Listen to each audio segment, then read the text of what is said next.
It's a great day to talk hockey with Grant McCagg on Habscast. Perfect day to talk hockey with Blain Potvin coming up with Rick Springhetti and Liam Maguire. It's time to step it up, man. It's playoff time, baby. And it's nice to be part of an all-star lineup. I don't usually do this pregame, but I got to step up my game, buddy. It's playoff time. I got to hydrate.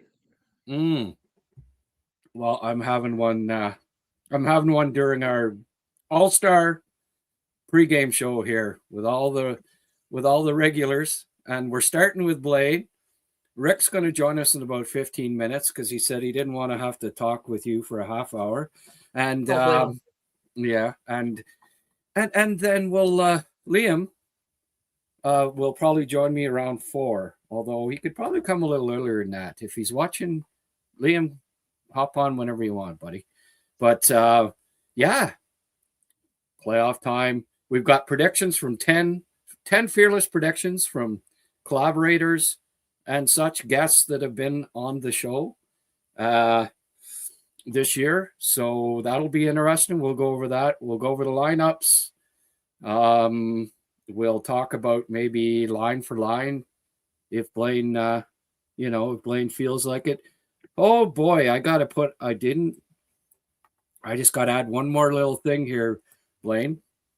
Yeah. I need to get the Habs lineup. That'd probably be handy, eh? Well, it might help. Yes. So, sir, what's the feeling here? What do you think's going to happen here in Game 1? Oh, I think we're going to be treated to some fireworks right off the bat. Not a drop down fight like they had with the Carolina series kickoff, but a full 60 minutes of pure hate between two teams. You do, eh? You think yeah. Corey Perry and Lane Hudson are going to drop the gloves right off the opening faceoff, or? Well, I know Corey Perry's going to try and troll him. Yeah, he will. And do you think somebody? You think Anderson says, "Come on, old teammate, old line mate, old buddy, let's go." Well, when it comes to playing against teams wearing blue and white, Anderson is the man. So I have no doubt he's going to come out with a big game, and he's going to be very vocal with the other team's bench. I think so. Who would you say would be key players for the Habs in this series if you had to name a defenseman, a forward, just 3 players in general? I was going to say a goalie, but we kind of know which goalie that's going to be. I mean, there's the obvious suspects, but I'm going to try and avoid them to go with 3. I'll start on the blue line. And while it may seem as it's obvious, but Mike Matheson, he is going to be the anchor for that blue line. With Dobson out, a lot more responsibility is going to fall on Matheson's shoulders. He's going to be be leaned on for penalty kill, for matchups to try and shut down their top lines. So a Matheson having a big series is really key to Montreal. Up front, I think a dark horse X factor would be Bolduc. He's a very physical player. People may not realize this, but he played 78 games this season. They may not have noticed him for all the games, but he was there. He had 170 hits. He's very physical. He's good on the forecheck, and that is going to be key in this series. If he can establish himself with the physical play, the net front presence, what he can do with his shot and his gritty play, that's going to go a long way in helping the Canadians, especially with that misnomer of being the small, speedy team. And sorry, who did you say? Well, they're not necessarily the smallest team in the league anymore. Yeah. There's a lot of there's a lot of size there. So you really want that third No, line, which did you say is a part of Anderson or Doc or Bolduc or who'd you no, say? Budzik. Okay, Yeah. that's a good one. Yeah. And the last one, I would say if he can show up, it would make a huge difference, and that's Kapanen. If he can make an impact in this series, Yeah. he's obviously going to be relied on for his defensive play.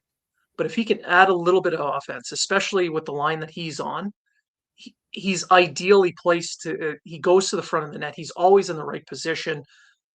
If he can add some offense, which the Canadians desperately need some secondary offense to win the series, I think he would be the last of those three X factors. If those three guys show up, along with the obvious suspects, the Canadians can pull this one out. Well, those are three good choices, Blain. I'm on the record as saying I think the third line is the key for the Canadians.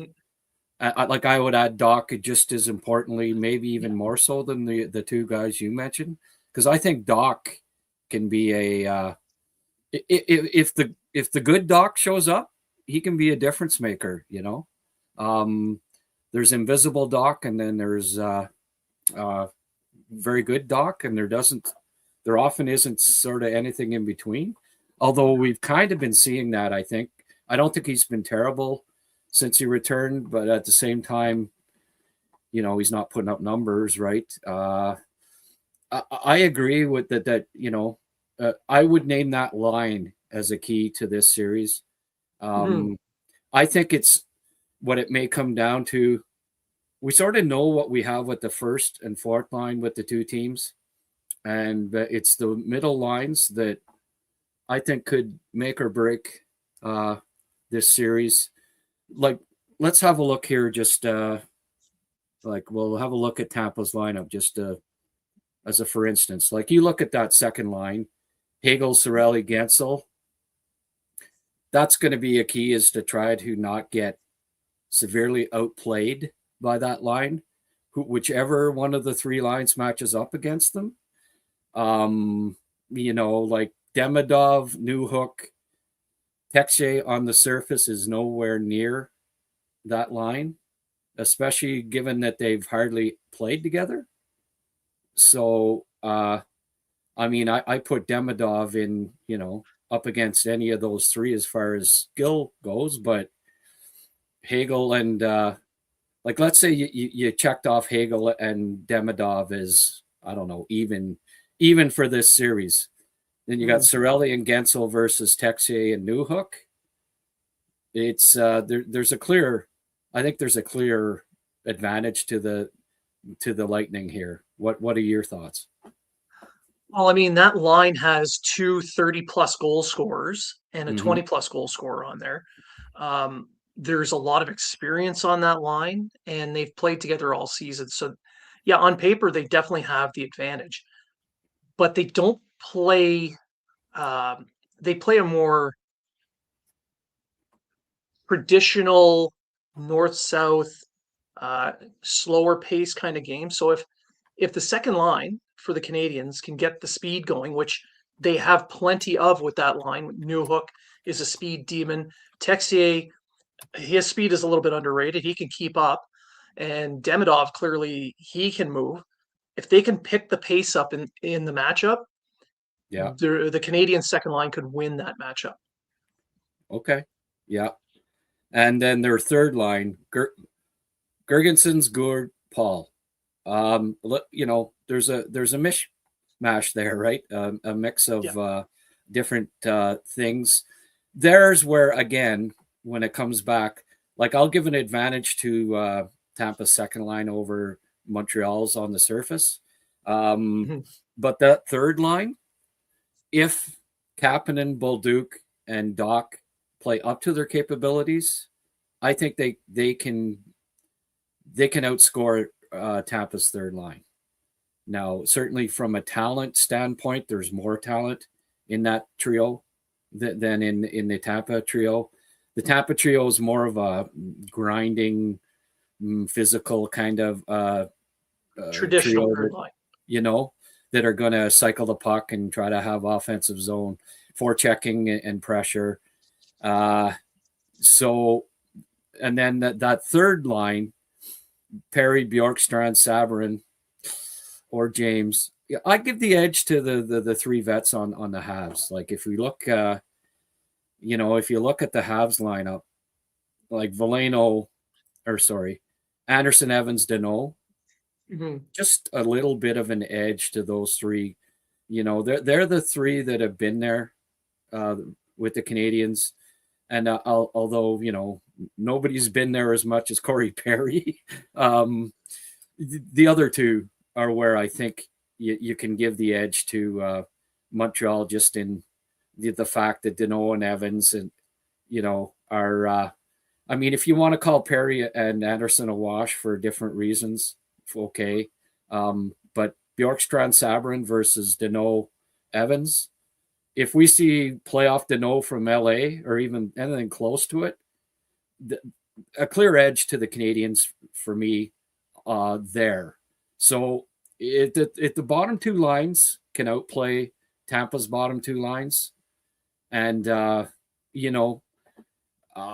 guy in nets there, to me, that's a key. Can Dobish be as good or close to as good as Vasilevsky? If he is, I think the Canadians can win this series. Now, if we get the Dobish that we saw, the last month of the season versus the Vasilevsky we've seen most of this year, I like that. I like that, though, the odds. So, but Tampa's lost the last three series in the first round, have they not, in the playoffs? I do believe. I couldn't say no, but it sounds right. I think they have. So they're due. But at the same time, Corey Perry's due to not make it to a final either. I mean, what is it, 6 or 7 in a row now? That's got to run out. Yeah. Well, did he make it last year too? Yes, he did with Edmonton. Yeah. Yeah. The year he started with Chicago, 2 years ago, and then who did he end that year with? Edmonton. Was he with Edmonton 2 straight cup 2 years? finals? Yeah. Okay. Yeah. Well, yeah. It's time for him to take a break. I agree. This Habs team, like Liam was saying, the Habs group reminds him a bit of the late 70s Islanders. And this is going back maybe a little before your time, sir, but I'm sure I remember them. You're a bit of a historian. The late 70s Islanders had all that young talent, but they just weren't quite ready. They didn't, they ran into teams that upset them. They weren't quite ready. And he's kind of saying that's what he thinks with this Montreal group, that it's, there is a core there that could maybe win a multiple cups in the future, just not quite ready yet. And I know what he's saying, but I kind of when I got thinking about it, I liken the Habs group here that they have right now, and I think they have even more talent, but just from a circumstance point of view, to the Minnesota North Stars in 1980 and 81, who went to the third round, played Montreal, right? And this was after their friggin' cup run, played that great Montreal team. And Tampa's kind of of the past 7 years, you'd have to say that they've the best record, best team, overall in the past 7 years, the cups and all that, and the finals. And they're an older team, just like the Habs were, playing against a young, energetic talented Minnesota team with like Broughton, Bobby Smith, Steve Bain, Craig Hartsburg, all those players. And they got upset. And I think Montreal is, they got that little bit of playoff experience last year. They know what it takes now, this young group. Like if you look at the defense, Tampa's defense without Hedman And if you just say, well, let's strike off Matheson and McDonough, they don't have a pile of playoff experience, their defense group. No. And the Montreal group at least had last year, this bunch. And Catare's had a few. So there's not as huge a difference experience-wise on the two blue lines as there could be. Mind you, saw this today, and we'll just quickly. Victor Hedman on the ice. Didn't like seeing that too much. No. Anyway, what are your thoughts on? Do you think that like just this, like the Tampa team? But the one difference here for me is that Tampa's lost in the first round the last 3 years, so it's not like the Canadians that had won 4 and then they faced this young team and they weren't ready for the speed and enthusiasm. Tampa's kind of already gone through that the last 3 years, and that's where it's scary for me. Tampa's ready. Cooper's a great coach. Tampa, they're ready for this series, so they're not going to be surprised by Montreal's youth, talent, and enthusiasm because they've gotten knocked out the last 3 years, and that's the caveat for me where it's going to be tough for the Habs to surprise Tampa. Well, I don't see Tampa being surprised at all. You could see it in the last couple of games that Montreal and Tampa played. Those were playoff style games. They were drag out battles for the full game in both of those. And the Canadians, they came out on top in those games. They were able to kind of rope-a-dope Tampa Bay a little bit into goading them into things and then taking advantage of their opportunities. If they can do that in this series, that would bode well. I mean, the Canadians, in my opinion, are probably hungrier than Tampa Bay because the Canadians have something to prove, whereas Tampa Bay they just want to get back to where they were before. They want to keep that window open. They're not trying to prove anything. They're just trying to win something, whereas the Canadians want to win, but they also have something to prove. So I think that hunger, that difference in desire is probably going to be the tipping point in the series. Yeah. Well, Montreal's speed, right? I think they're a faster team. If the defense can handle the forecheck and transition effectively, it's going to be tough for Tampa. Montreal. Yeah.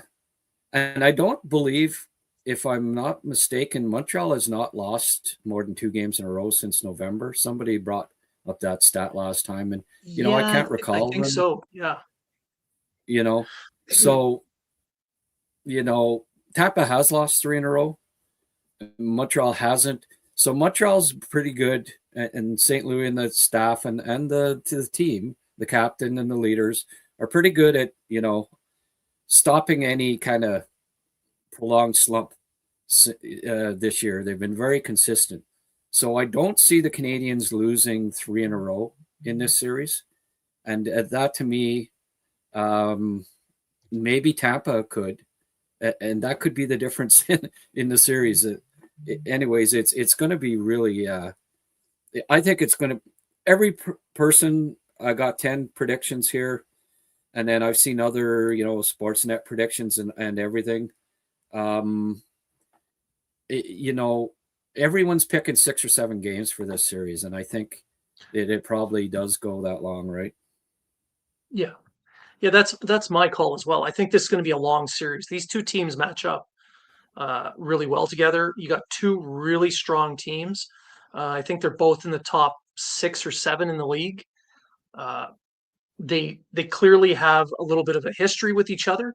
Some of the players do not like each other, so I think this is going to be the best series in the first round. Yeah. Entertainment-wise, for sure. I mean, well, this Tampa team kind of plays that, glove in your face kind of thing. Yeah. After the whistle, they did it with Tampa or Florida all year. and they've been doing it with Habs, especially that last game. I don't know if we're going to have another Good Friday, free for all, but you can't clear the benches kind of like you used to. But I think, I think it's going to be intense. The Bell Center is going to be wild. By the way, I'm going to be at Game 3. Paul Antoniadis invited me down to sit in section 124. That's basically between the blue line and in center ice. Perfect seats, man. I couldn't turn that down. So I am going to be doing a pregame show at McLean's Public House on Friday of the game. And then after, it's been confirmed, Hurley's Irish Pub for the post game. So I'm going to be doing some bar hopping on Friday, as well as as attending the game. So I'm looking forward to it, folks. It's going to be just such an atmosphere in downtown Montreal on Friday. You're trying to make me jealous. That's what this is right now. Well, I'm not even going to be on land. I'm going to be somewhere in the middle of the ocean trying to watch the game. Meanwhile, you're at two of my favorite bars in my favorite city. yeah. Terrible. Well, you're doing it on purpose. I haven't been out for a game all year, so what best to show Why up for not the this playoffs, one? right? Yeah. Right? Oh, no, that's going to be just a blast. So, yes, you are how long have you been on land here? I've been home for the weekend. For the weekend. So, just so people know here, Sailorman here, Blain, he's been out at sea, came back home for the weekend, going to be able to catch the first game at home with the family, and then he's back out. You're not heading to the Strait, I hope? No. I'm just going to be out for a couple of weeks. I'll be home at the beginning of May. Oh, okay. Good stuff. Well, let's bring on this other fool here. Good day, young fella. How are you guys? I'm okay. Water, eh? You two have water. Well, I've stepped up my game. It's playoff time. I figured I better go one extra level. I don't normally have a pregame today. Everybody wants, I have to deliver for my fans here. Of course. Always good to see you, Blain. You too. It's a pleasure every time. Oh boy! All right, that money will be sent to your e-transfer real soon. Yeah, and you notice he didn't mention me with the pleasure part, eh? No, well, you don't pay him. You don't pay him friend dues. I don't pay him what? The friend dues. Oh, okay. Yeah. Jeez, I could have Give him a little bit of money. Could have swore I sent him some money last week. I even did it live on the show, just so everybody knows. I don't have to repeat it every time, but I'm always happy to see you, my friend. and I put in like favorite team, and he didn't get the password right. Thought it was Boston. What do you want me to tell you? Yeah, well, yeah, I was surprised by that. I have Tampa winning 3-2. Okay, well, you're not much of an analyst. I'd change your friggin' name from analyst to poor researcher or something like that. Caulfield and Bolduc scoring. Yes, for Tampa, I guess. 3-1 Habs. That's better, Kyle. Bolduc, Slav, Caulfield, Dovish on fire in game 1. Ooh. And I'm calling goals from Doc, Gooley, and Newhook. Okay. Well, there's 3. Send us your predictions and who's going to score for the Habs. Rick, those guys are scoring for Montreal. They win. That's right. We've been talking about what we think might be key matchups in this series, and was just curious your takes. I don't know if you heard. I hope you didn't hear. You probably did, but if you didn't hear, I was listening. I was listening while yeah, getting ready. well, for sure. no, but I'm sure you have your own take. So let's hear it. Yeah. Well, listen, I think all your choices are great, guys. I mean, I agree. I'm gonna add in some other ones that, and you know, I was listening on and off while trying to get ready, but so I don't think you mentioned any of these guys. But you know, I gotta go with a huge factor for Montreal will be, believe it or not, the play of Alexandre Carrier. Can he handle for a few games these big Yeah, minutes? Can he get through them? yeah, You know what Matheson is going to give you, and Goulet and Hudson, because those are going to be the big minute guys. But can Carrier handle those big minutes against very difficult opponents?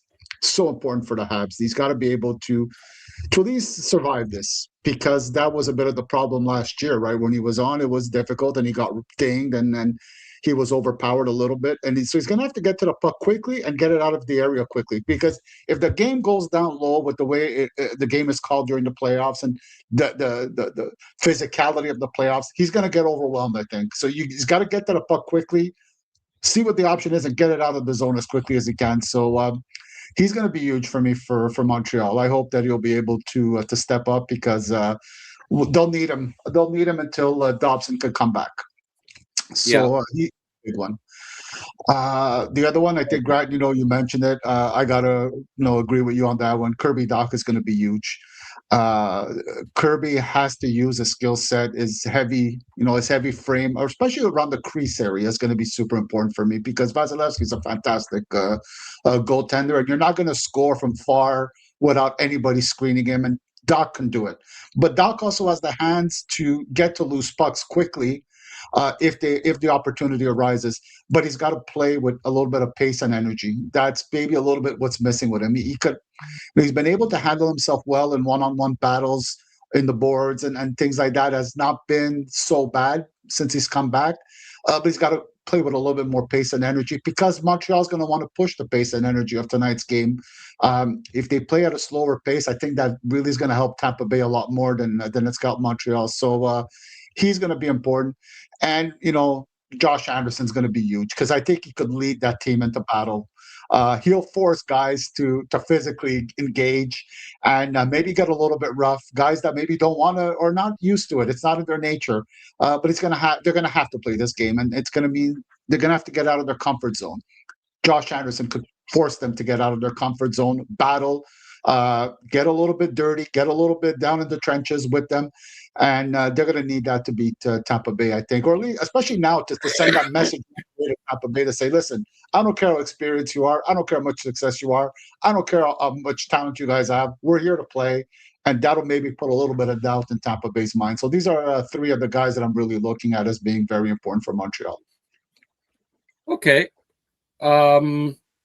Yeah. Okay. Well, Liam got the link there, so it's all good. I emailed it to all three at the same time, so I knew you two got in. Liam probably got it, but like me, Liam's a boomer, and sometimes these things can be complicated. Email, what's that? Anyways, I think he got it figured out. So he's going to join us in about 10. Another 5 or so for you. Good, Sailor. Yeah. I was going to say Sailor Joe, but Sailor Blain. Okay, good. You know who I think? There are a lot of keys. You could probably name every player on the friggin' team as being a key. They all got to step up. Yeah. Goulet for me. I think Goulet can be the best defenseman in this friggin' series. I think we haven't seen the best Caden Goulet yet at the NHL level for many reasons. The main one being just keep getting injured and not playing enough games. This might have been the longest stretch that he's had where he played consecutive games leading up to the playoffs here.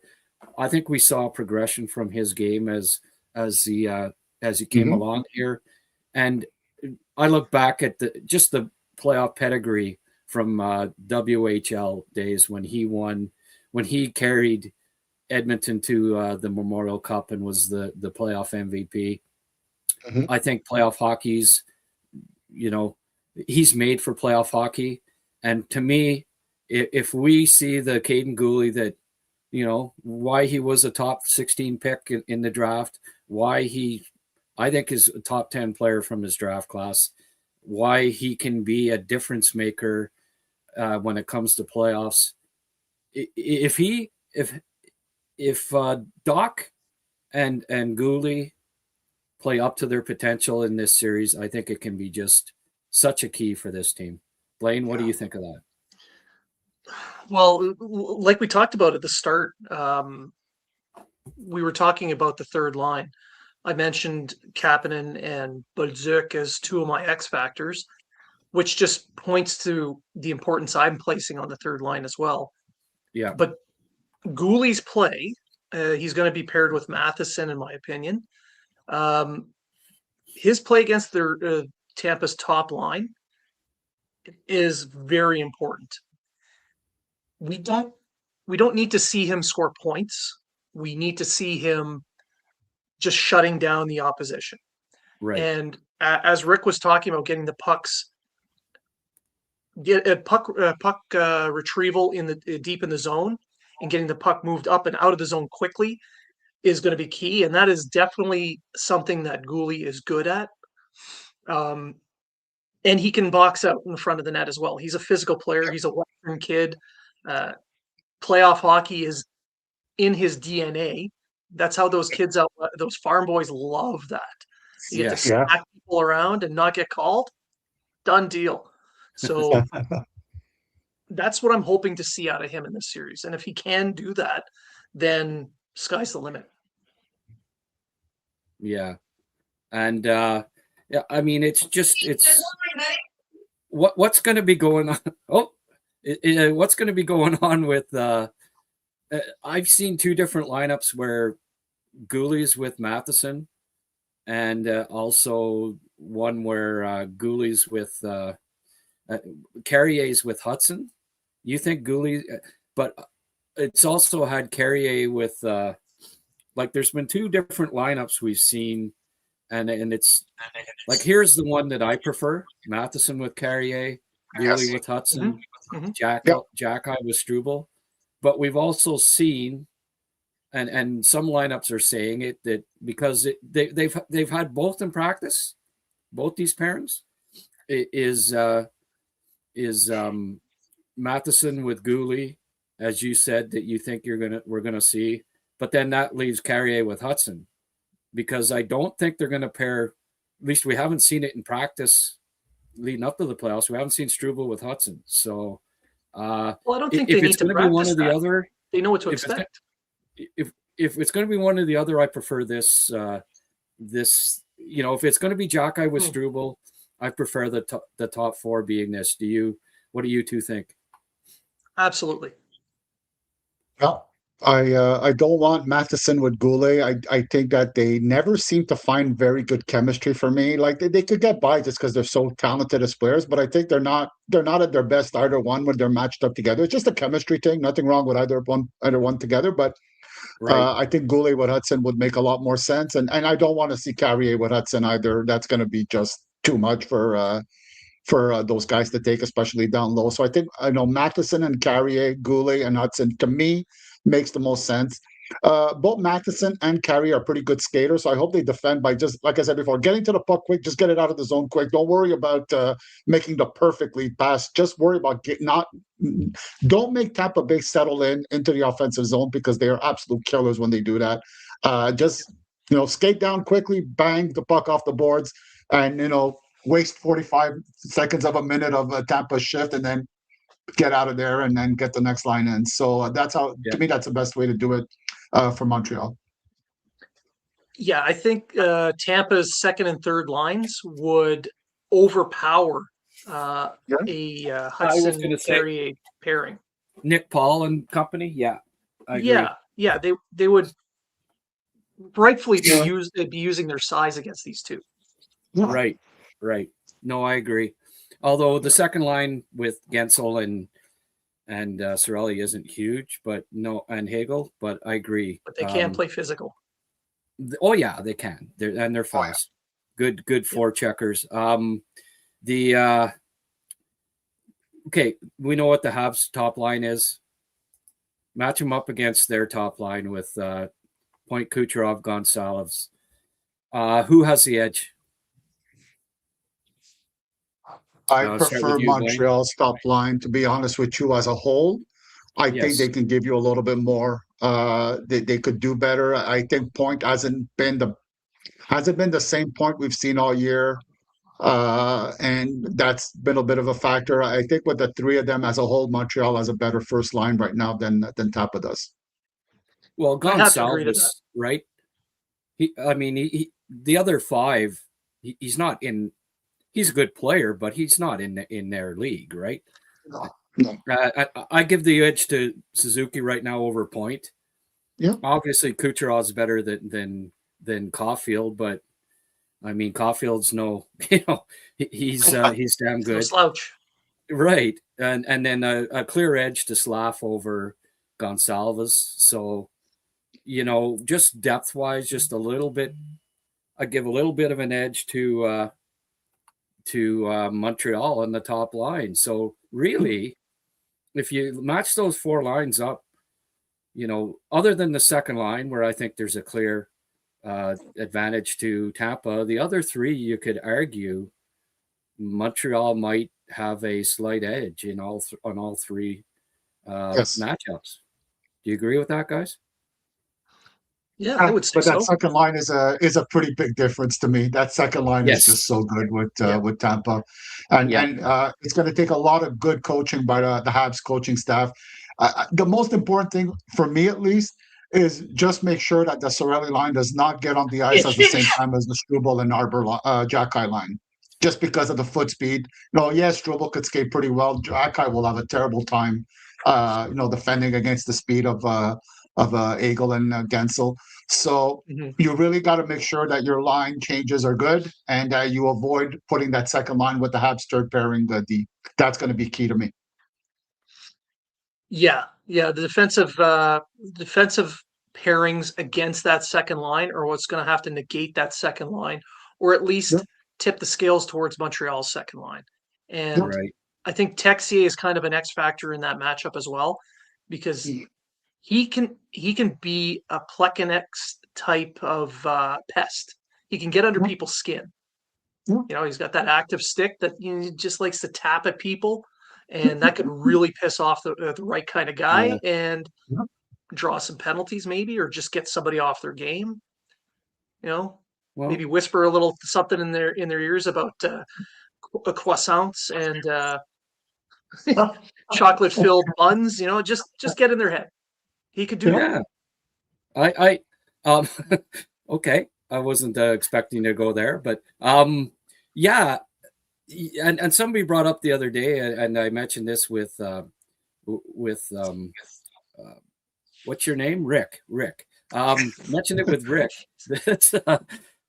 Apparently, back when Columbus swept that Tampa team that had set records and was supposed to just go to the Stanley Cup, and they got swept by Columbus instead. Apparently, he was quite a pest with Kucherov in that series, and really got under his skin. So I wonder if the Habs are going to try to maybe, match that second line up against the Kucherov line and say, just play a pesty forecheck and use your speed, go out against that line, and then have because that second line is arguably as good or better than the top line, have Montreal's top line out against Tampa's second line. Maybe the Habs try to do that matchup. It'd be interesting to see how the line matchups end up going. Mind you, John Cooper will have last change in Tampa, so we'll see what he prefers, but it'll be interesting in that sense. What do you think? I'll ask you, Blain, and let you go here after this.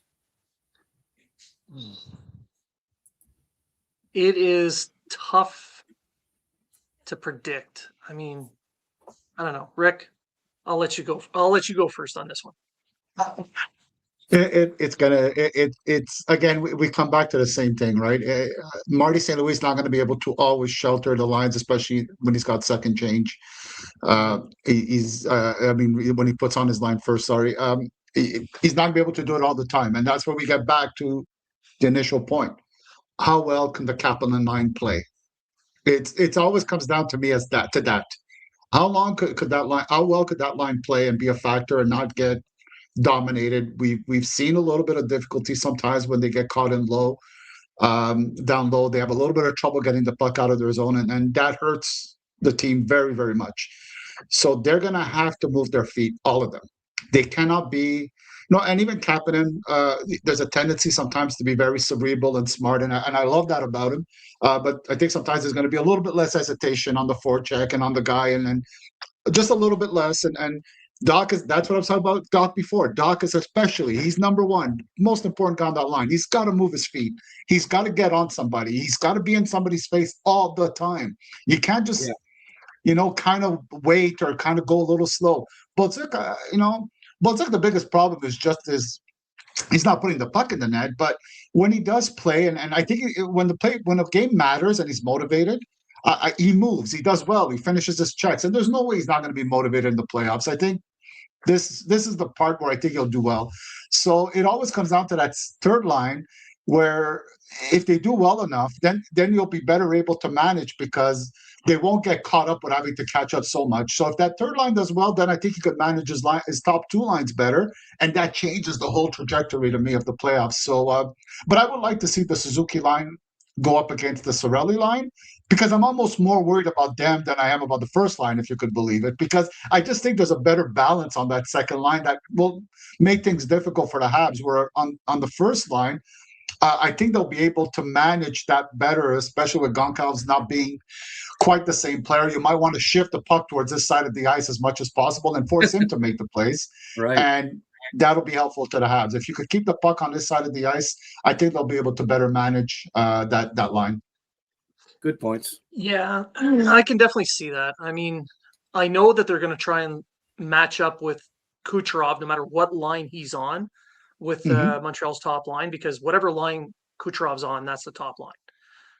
He's the offensive straw that stirs the drink. No ifs, ands, or buts. But yeah, that second line, you got two guys who scored over 30 goals.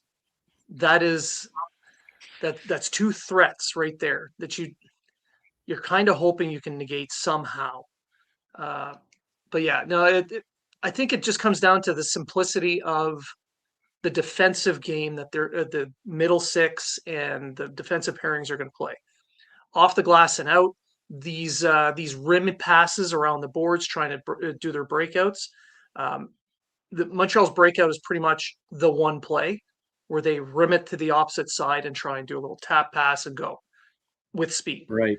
I think Tampa has that down. So simplify it, little chip and chase, off the glass and out and chase it down. Use your foot speed that way. Simplify. If they can do that, they can get their speed game moving. They can get underneath Tampa's layered defense and really start to chip away at them. Yeah, those are good points. And so what we're going to get to the predictions here. Didn't have time. I know you got to leave. What's your prediction on the series, Blain, and why? Well, like I said to you, I think it's going to be a 7-game series. I think Montreal is going to come out on top after a really hard series.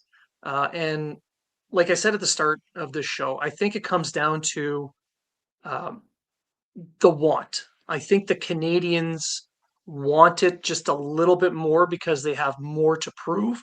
And they're playing more to win because winning means more to them. Whereas I think Tampa's playing just to not lose. Like you mentioned, they haven't made it to the second round in a little while, and they don't want to lose. Well, the team that hates to lose more wins, and I think it's the Canadians.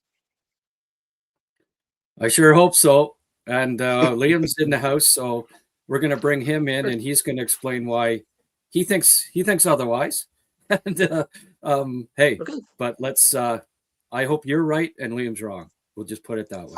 So listen, enjoy the game, enjoy the family time. Be safe out at sea there as always, and I can't wait till you're back and in the second round doing a post game with us. Okay, buddy? Exactly. That's the goal. Okay. All right. Thanks a lot, Thanks, guys. Blain. Say hi, Liam, Bye, for Blain. me. Okay, go Habs, go. Thank you. All right, now let's bring in the man himself. Yes, sir. There he is. Hi, Liam, you got Boys. the pregame pint going or what? No, I don't. I had a few last night. I'm going few solo whiskeys. here today. Jeez. Yeah, I may have one later because we're going to go out to the tavern when the Sabre Bruin game starts because of the overlap, and I want to watch both at the same time. So, got the Tabernacle. TVs, both TVs out there set up right at the bar, and I'll probably have a pint then. But okay. But Okay. until I'm gonna then, have just watching Colorado, LA. That was a good first period, and looking forward, of course, to Montreal, Tampa, getting it on, baby. Yeah. What's the Nice. score? Any score yet? No score yet. Drew Doughty missed a wide open net, and Colorado had a couple good looks, but pretty entertaining first period. Kings look good, and obviously Colorado does. I think for a lot of people, they're the pick to win the cup, so they're very healthy, and this should be a good series too. Well, Kings have been excellent on the road this year, so maybe we shouldn't be surprised that they give Colorado a good go in the first two games at home. Yeah, it's early, obviously, but we'll see how it plays out. But the Kings look good there in the first 20, and they made the dance, man. God, that's literally half the battle right now, isn't it, fellas? 32 teams, like 16 just get in. My God, what a crazy race that we avoided with that 8-game winning streak, thank God, and got us here now facing Tampa Bay. So it promises to be a very interesting series. I think this first period will show a lot for Montreal. We have so many questions. You guys probably have dissected some of this, but there's so many questions as to which Montreal team is going to show up here and against team Tampa. I believe, unless the odds have changed, the greatest discrepancy is the Montreal Tampa series in terms of odds, and so the Habs have to try and go against the grain there, not only the betting grain, but the favorite game, and they've got to step up, and it'll be interesting to see this first 10 minutes. Are they going to be typically, like they are just about every game this season, outshot 10-1, territorial play pointing all the other way, and just they've been out, they were able to outscore a lot of their trouble this year, and that's a big difference from, say, Montreal teams in the past that have some similarities playing against Tampa Bay teams in the past. Not just 2021, which was a bit of an aborted year with COVID, but I kind of liken this to the 2015 series, to be honest. I've used the Islander analogy of the late 70s as to where I think the Habs are right now, which is why I don't think we're really ready for prime time. I hope like hell I'm wrong, like you just said to Blain before he left. I hope he's right. I hope I'm wrong. I think Tampa's winning the game tonight, and I think they're winning the series. But in 2015, as you guys maybe remember, that was a heartbreaking loss in game one. I mean, Carey kicked out everything, and we lost in double overtime on a goal scored by Kucherov 11 years ago. the son of a gun. Yeah. And they ended up taking a 3-game series lead on us, and we had we played for our lives in game 4 and had a big win, and we extended with a win in game 5, and they beat us in 6 games. And that's kind of the way I see it going right now. It's just there's some differences. Carey was all world. Our goal scoring in 1915 was 20th. This year we're, in the top 5 or 6. Power play is a little better this year than it was in 2015. So we'll see. But that's sort of my very early breakdown of what I'm expecting. Yep. Well, you went back to 1915 for a sec there, Liam, and I'm thinking, geez, yeah, you know your hockey trivia better than anybody. You'd even Vancouver Millionaires had a hell of a team in 1915. They had Cyclone Taylor. They won the Stanley Cup. They had Huey Lehman and Nets. They had a real solid team. I can't talk about 1915, but yeah, Freudian slip. Yeah, no. So the Habs weren't in the final that year. Geez, one of the few. No, they were in the final. They won their first cup the next year in 1916. Then they lost in the 1917 final, And then they were in the final in 1919, which was canceled because of the Spanish influenza epidemic. And then they signed Howie Morenz in 1923 on July the 9th. And the reason he took number 7, because the Canadians, as a staff, were still celebrating Leo Danduran's birthday, which is July 7th. They had gone on like a 48-hour bender. And they signed Howie. He was kind of reluctant because he's an Ontario kid coming to sign in Montreal. And that's right. Well, he was born in Mitchell and then moved to Stratford. And so he was a Mitchell Meteor and then became the Stratford Streak. Yeah. And he was a reluctant. Anyway, they got his name on the paper, and he still tried to renege on the contract before the start of the season. He said, come on, kid, you got to honor the contract. They said, look, we'll give you number 7. Like normally, we give you a higher number, but we'll give you number 7. And they went to Odie Cleghorn, who was wearing it, and they said, Odie, you got to give up 7. Oh, my God. So that's how Howie took 7, and the rest is history, especially around the date March 11th, because that's the greatest historical story in the history of sports. The 75-year association between Morenz and Geoffrion and the March 11th date. 75-year history. It all really started with that contract being signed in 1923. I digress. Yes. So Howie Morenz was the original Chris Pronger then. Signed the contract when he was maybe had a couple too many beers. He wasn't. Howie was sober. It was Leo Danduran and the Hab Brass were on Leo Danduran's birthday was July 7th. They signed the contract on July 9th, and he said, hey, I'll give you number 7, sweeten the deal for you, kid, because it's my birthday. Well, your birthday was 2 days ago, sir. Yeah, that's a technicality. We're still celebrating. So that's how Howie got number 7. Oh, my goodness. Love it. Thanks for that. Absolutely. Thanks for the trip down memory lane, Liam. Back to the series for a sec here. Gentlemen, what do you think about the Habs playing the video in the locker room? Everybody, a game of Kucherov making fun of the Habs and the team when they won the cup. I didn't hear about that. Rick, what do you think should motivate him a bit? You always find reasons to motivate yourself, and you see that happen, right? Where we've all seen this, right? Where the coach will get out and say something like, "Well, the refs are against us, and we're taking on the league by ourselves, or everybody hates us, the media is against us."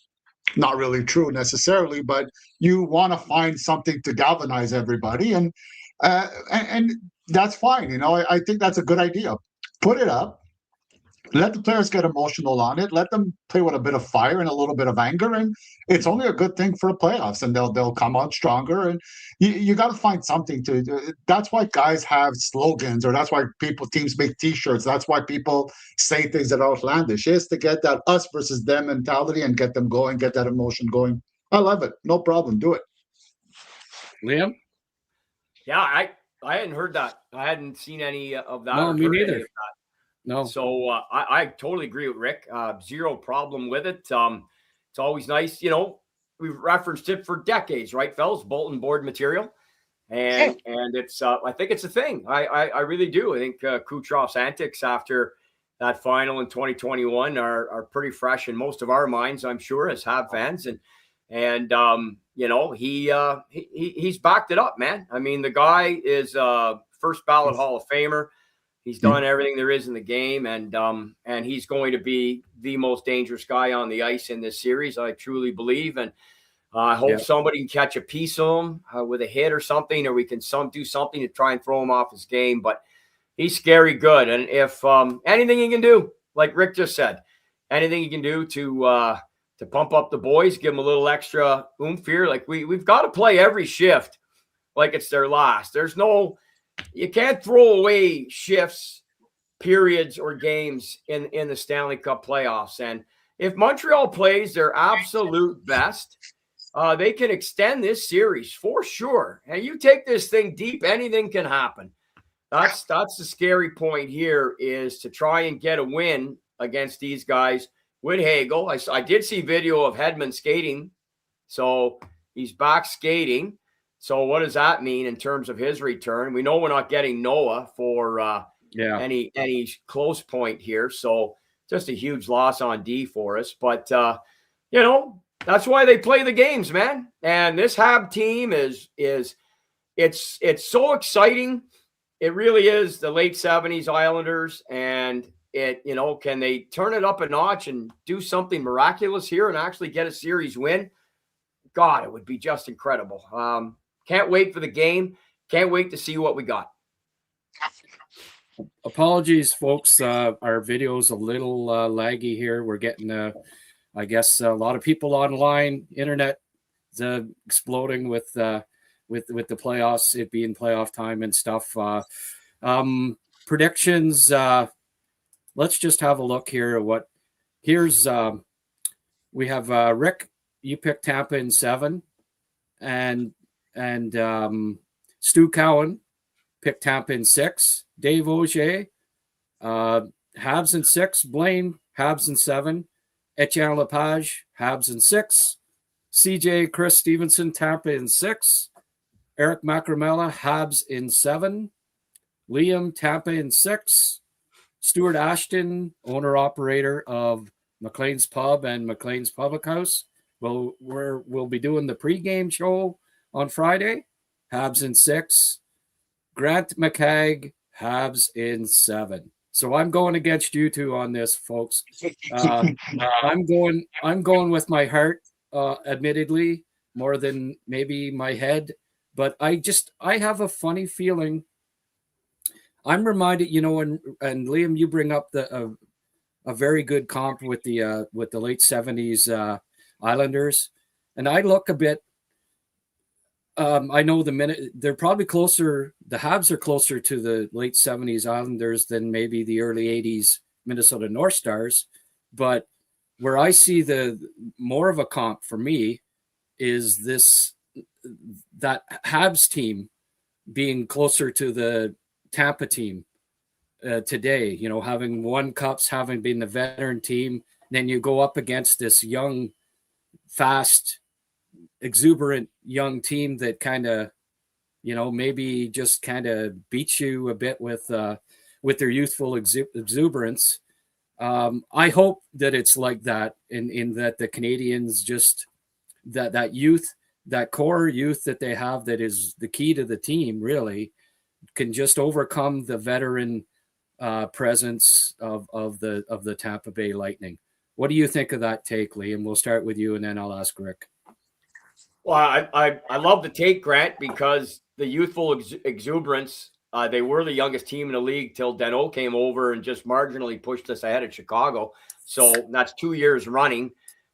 Just an abundance of talented youth, the likes of which we have not seen in Montreal in 40 plus years, when the whole gang came in there in the 83 and 84 draft, and miracle run to the semis in 84 on Steve Penny, and then the cup in 86, semifinals 87, final in 89, all on the backs of so many of those players that came in the early 80s. And this is what we've got right now. And it's just so freaking exciting, which is probably why there's a lot of gray area. I think in years past, you would look and say right now, Tampa's probably got this in a walk, but it's just not that way. In 2021, Tampa looked so in control, really, even in the game we won on the Anderson OT. They really did. You know, it didn't really look in any facet that we really even belonged on the same ice, despite having 3 phenomenal playoff series to get there. And I'm expecting it to look different this year. It's just, I just feel that, you know, the Tampa team, it's just so similar to 2015.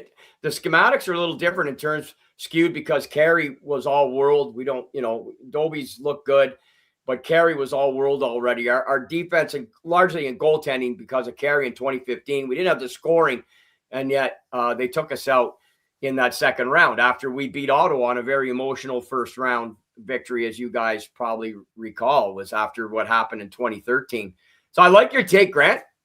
I love it. I think it's great. The late 70s Islanders, you imagine if social media was around, they had the Art Ross winner, the Norris Trophy winner, and the goal scoring leader, and they lost. Yeah. To their crosstown rival. I mean, if social media had been around then, Long Island would have blown up. Yeah. And I can tell you that the letters to the editor in the Hockey News, and I used to listen to the we used to get it late at night on the radio there, the sports radio station I never heard of, an all sports radio station at that time in the late 70s out of New York City. And they had Clark Gillies on. I remember that a couple days after the series, and they were hammering him like they were giving it to him. I said, "Holy Jesus!" Yeah, talk about tough media, but it was New York, right? Plus, that was out of Manhattan. It wasn't out of Long Island. They were just giving it to him. But he mustn't have been in the same room. Jethro. No, exactly right. Yeah, a phone interview for sure with Jethro in '79. But that's just goes to show you, right? I mean, just how tough it is. They weren't ready, and the Butch Goring trade helped so much. And just another year, you need to lose to learn how to win. Everyone says it, and I think that's the point where we're at, which is why I'm calling Tampa in the series. Okay, Rick, what do you think? I like your take a lot, Grant. And you know, when you all of us have the series going in 7, right? So none of us are looking at this as being very easy on either side, and we know it could go either way. I do love the one thing Montreal have going for them, and I don't remember seeing this very often, is that the Habs youth are excited to play. They play with confidence. They want to have the puck on their stick. They want to make plays. It's not a scared young team or an intimidated young team, and it's a team that truly wants to play and wants to win. I've never heard, it happens, I'm sure, but how often have we seen a management team tell their youngsters, look, get off the ice a little bit, guys, where you're here too often. Like, they want to be together, they want to improve, they want to be better. It just so much good quality and good youth, and they're talented and they play with confidence. So definitely, I mean, if I had the odds, I'd say, the odds are 50.4 that Tampa will win to 49.6 that'll be Montreal. Like, that's how tight it is. At the end of the day, to me, it's not about personally, I don't see it as being learning to win or having to lose and all that stuff. To me, it all just comes down to that second line is just too much of a difference between both teams. It's really about the hockey. It's really about, it's not only that second line is really good, but it's playoff hockey. They'll be on the ice. The top 6 players will be on the ice all the time for Tampa, like a lot more than in the regular season. And I don't know if Montreal could handle that much talent for that long, especially now with the loss of Dobson, which comes up to my second point, guys. Dobson, I don't think we'll be back for the first round at all. I know they said we'll evaluate in 2 weeks. To me, that means we'll see where we're at in 2 weeks. Doesn't mean he'll be back in 2 weeks. Right. Edmund is skating with Tampa, so I'm thinking he'll be back in the next few games. And you could imagine what that does for Tampa, where your team leader, your captain, your superstar defenseman is back. What a boost. On top of it, if it is, a personal problem, he comes back to a situation that maybe he's going through that's not easy. That really, again, the emotion gets in for the players, for their captain. They want to be at their best for him, who's coming back from a tough time. They're going to probably elevate their game as the playoffs go on the ice with terms of talent, but also in terms of the emotions. And I think that's a little bit much for Montreal. The rebuild is going fantastic. It just needs a little bit more to be everything it could be. Yeah, there are a couple of holes there. Clearly, that second line doesn't, give you the warm and fuzzies with the makeup, and definitely that's the line that can exploit the Canadians. Although the other 3 lines, I might give the slight edge to the Habs. And Hedman, what I think the deal will be with Hedman, and Liam, you can tell me whether you agree with this. If they go down in the series, I think you'll see Hedman, and if they don't go down in the series, I think they'll wait till the second round with him. Do you think that that's probably how they'll handle it? Boy, we're speculating here on the internet and trying, because we saw footage of him skating, so that's obviously a great sign for Tampa. That probably would make the most sense. I'm assuming that whatever it was moved him away from having the ability to skate or do anything in terms of practice. So, and he's not exactly a spring chicken. So that makes perfect sense to me. Why rush him back? You got home ice, your favorite. Let's see how it goes, and you don't have to rush him back. If the Habs step up here and steal a game early, or even get a split or something, and then who knows what happens in a game 3, then yeah, you may want to have him back there just for his veteran presence and what he'd mean to the room and the bench, and let alone handling his minutes on the ice, which I'm sure he's quite capable of doing in probably short order. So we'll see. I think that's a great thought, Grant. I would assume that's probably how we'll see them handle Hedman. Yeah. I showed it. Go ahead. Oh, sorry. I was about to say it's also important to note for Tampa, man, as Radish ever stepped up while Edmonds been gone. 20 goals or 22 or what? Liam's so good. Liam's never heard of that guy. Liam doesn't know who you're talking about. Liam, if you've watched the show, was a big proponent for Radish being on the Canadian Olympic team, so he doesn't disagree with you at all on that, Rick. and hey, let's have a look at the playoff tickets here. They're on sale. Block of 4 games, single game tickets. Here's the prices. Red seats $14.75, white seats $11, blue seats $7.50. Oh, it says Forum at the bottom. I'm sorry. Oh no. Can you guess what year this is from, Liam? I'll say I would think 50s, late 50s, somewhere between 58 and 65 in that era. Okay. Maybe a little late, maybe even a little earlier. Believe it or not, Liam, this apparently is 1975. Wow. 75. Well, I was at the playoffs in 75. Okay. And I'd bring you in on that. I was at game 3 of the Sabres game. May 1st. In fact, we're almost on the anniversary of it. It'll be 51 years. And we had a blue seat. Now, we came from Ottawa, and we went down on Voyager bus, and they ran deals to Montreal all the time. So you got your bus ticket and your playoff ticket, and it cost us it was over $30. Okay. And highway robbery. This is you're saying this is from 75? That's what the Post said. I found it like that unbelievable, to be honest with you. $7.50 for a blue seat and a playoff ticket. Boy, I do find that hard to believe, but it looks like it's from 75. It looks pretty old, but those prices shock me, to be honest. A red seat, $14.75, playoffs in 1975. I'm sorry, I don't believe that. Right. I have a hard time believing that. I started going to games in 75. By the way, Lafleur got his first playoff hat trick that night. Montreal beat Buffalo 7-0. Lafleur's third goal, he scored on a delayed penalty, took it end to end. And that was my first time in the Forum.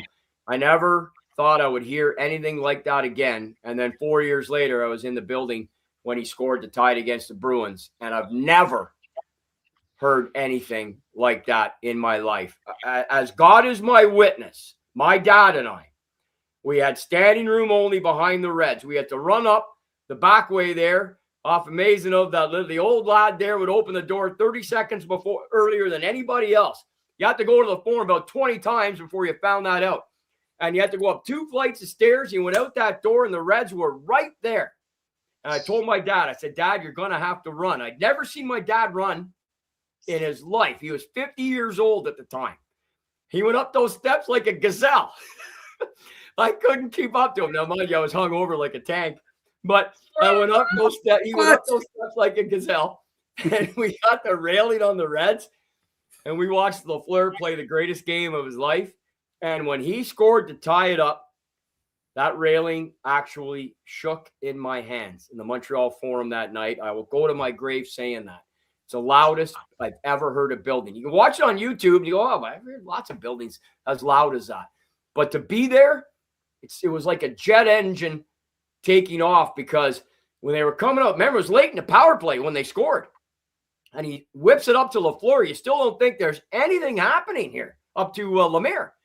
And Lemaire crosses the blue line and drops it, and G just came into it, and he only took it back, about here. Then he walked on it, low stick side on Gilbert. That's the issue, baby. Woo! Yep. Yes, Beautiful. And that penalty wasn't the too many men on the ice penalty either, was it? Yeah, it was. Yeah. Okay. I thought I remember you saying that it was to me one time that it wasn't that. No, the one there is where people think Don Cherry, coach's corner, when he's doing this, was from that moment, the too many men on the ice. No, he did that on the Dick Redmond penalty, which, by the way, it was a terrible call. They did benefit from a couple calls, but the Bruins had their power plays in that game. I believe the power plays were equal, if I'm not mistaken, if I remember correctly. It was Thursday night, May 10, 79. The power plays, I think, were equal in that game. But no, Grapes did this after the Redmond penalty in the second period. At the end of the game, he's so or at the too many men, he's so despondent. He's got his foot up on the bench, and he knows because they had 7 guys on the ice, not just 6. Jean Rattel is looking at all the sweaters going, what the hell? He goes diving back across the boards. Jonathan went in and checked Mark Napier, and D'Amico made the call, which the linesman had the right to do. And if D'Amico doesn't make that call, those officials don't get out of the forum that night. There was 18,000 people were calling that penalty already when Jonathan stayed on the ice and Rattel went off. So, and then Lafleur did the rest, and then Yvon Lambert in overtime, baby. 9-minute, 33-second mark. And that was nowhere near as loud as a Lafleur goal at tie. No. You know, well, like it was Grant, we have Dick Irvin starting your show, right? And my show. And if Dick was on with us right now, he would say that when the Rockets scored and when Lafleur scored, it was a different noise.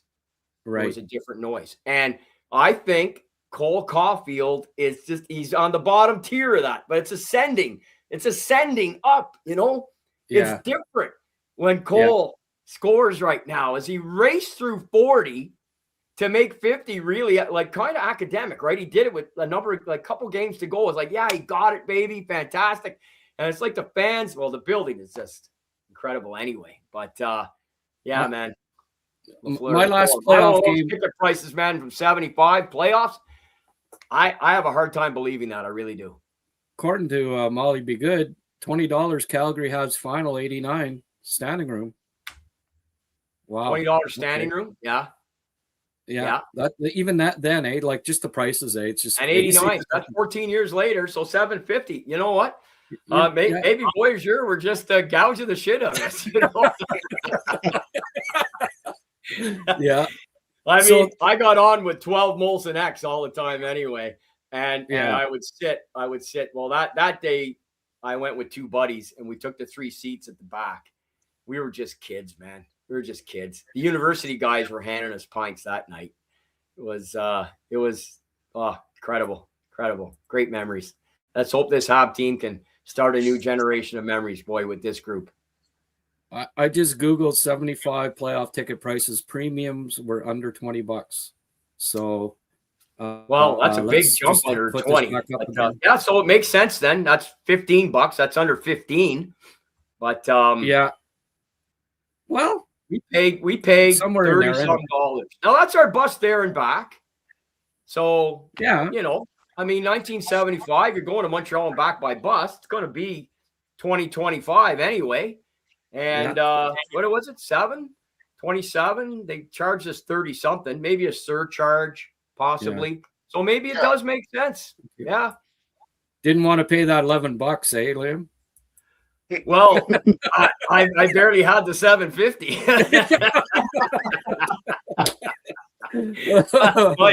I went down so many times and stood in standing room. I would take the microphone on the bus and ask the driver if I could get on the microphone. What are you going to do, kid? I'm going to do hockey trivia. And I would charge $1 a question or a pint a question all the way down. So I would drink for free and usually make about $50, which easily paid for my ticket, and then go in and watch the Habs. I mean, look, you don't get to 344 games in 21 years if you're not going down willing to stand in the Blues a pile of times. So I just wanted to be in the building. At the end of the night, I didn't want to leave. I used to run my hands along the bricks. I'd look for a little spot. Maybe I could hide somewhere and watch practice the next day and security won't see me. I was looking for a little cubby hole or someplace, but no, security always found me. The youngsters might not understand this, or maybe don't keep that in mind, is that when we were all growing up, you didn't have all the games on TV, and if you did, you had the TV, the quality wasn't great, the sound wasn't great. You don't have those big, nowadays with the TVs being so amazing and the views. I'm like, I'm not going to jump at the occasion to go see the Habs up in the nosebleeds. When I could be at home on my couch watching it on a giant screen with the sound. It wasn't like that in the 80s and 90s or the 70s. We didn't get all the games, and if we did, well, the quality sometimes was a little bit iffy, and then the camera angles and all that. So I understand wanting, and you should, the Montreal Forum was like nothing else, right? It's nothing it's a temple else like it. Why does every player in the NHL, for God's sake, let's talk 2026? Where's the best ice? Montreal. Where's the building we want to play in? Montreal. It wins all the polls from the players. Doesn't have to be a bunch of talking heads on the internet or mainstream media or anything. Let the players decide. They'll tell you. They know. They know where they want to go. It's great. And we got a group that's feeding off that, and that's why there is a possibility. We're all watching. Grant, you're calling Montreal in 7. The guys who did call the Habs to win the series. Some have jumped on here. We've got a lot of great people who have chimed in, making comments on either for Tampa or for Montreal. I appreciate too the guy who looked up saying, "Hey, Google playoff tickets, 75, premium under 20." Like you said, Grant. I don't know if you were quoting that gentleman or not, or I'm not sure if it's a man or a woman, but so there, I think I'm just underestimating probably just what Voyageur charged for the bus, and so the ticket price makes sense. So there you go. So, but you're right, Rick. Those were the days, to quote the old song. And like I keep saying, let's hope this group is man, we've improved our point total for 5 straight years. I mean, the NHL record is 8. We're like, we could even improve it next year too. We're going to be that much better. And who knows what we're going to like. Let me ask you guys a question. And Grant, you go first, and then Rick. Do you think we'll see Fowler this series?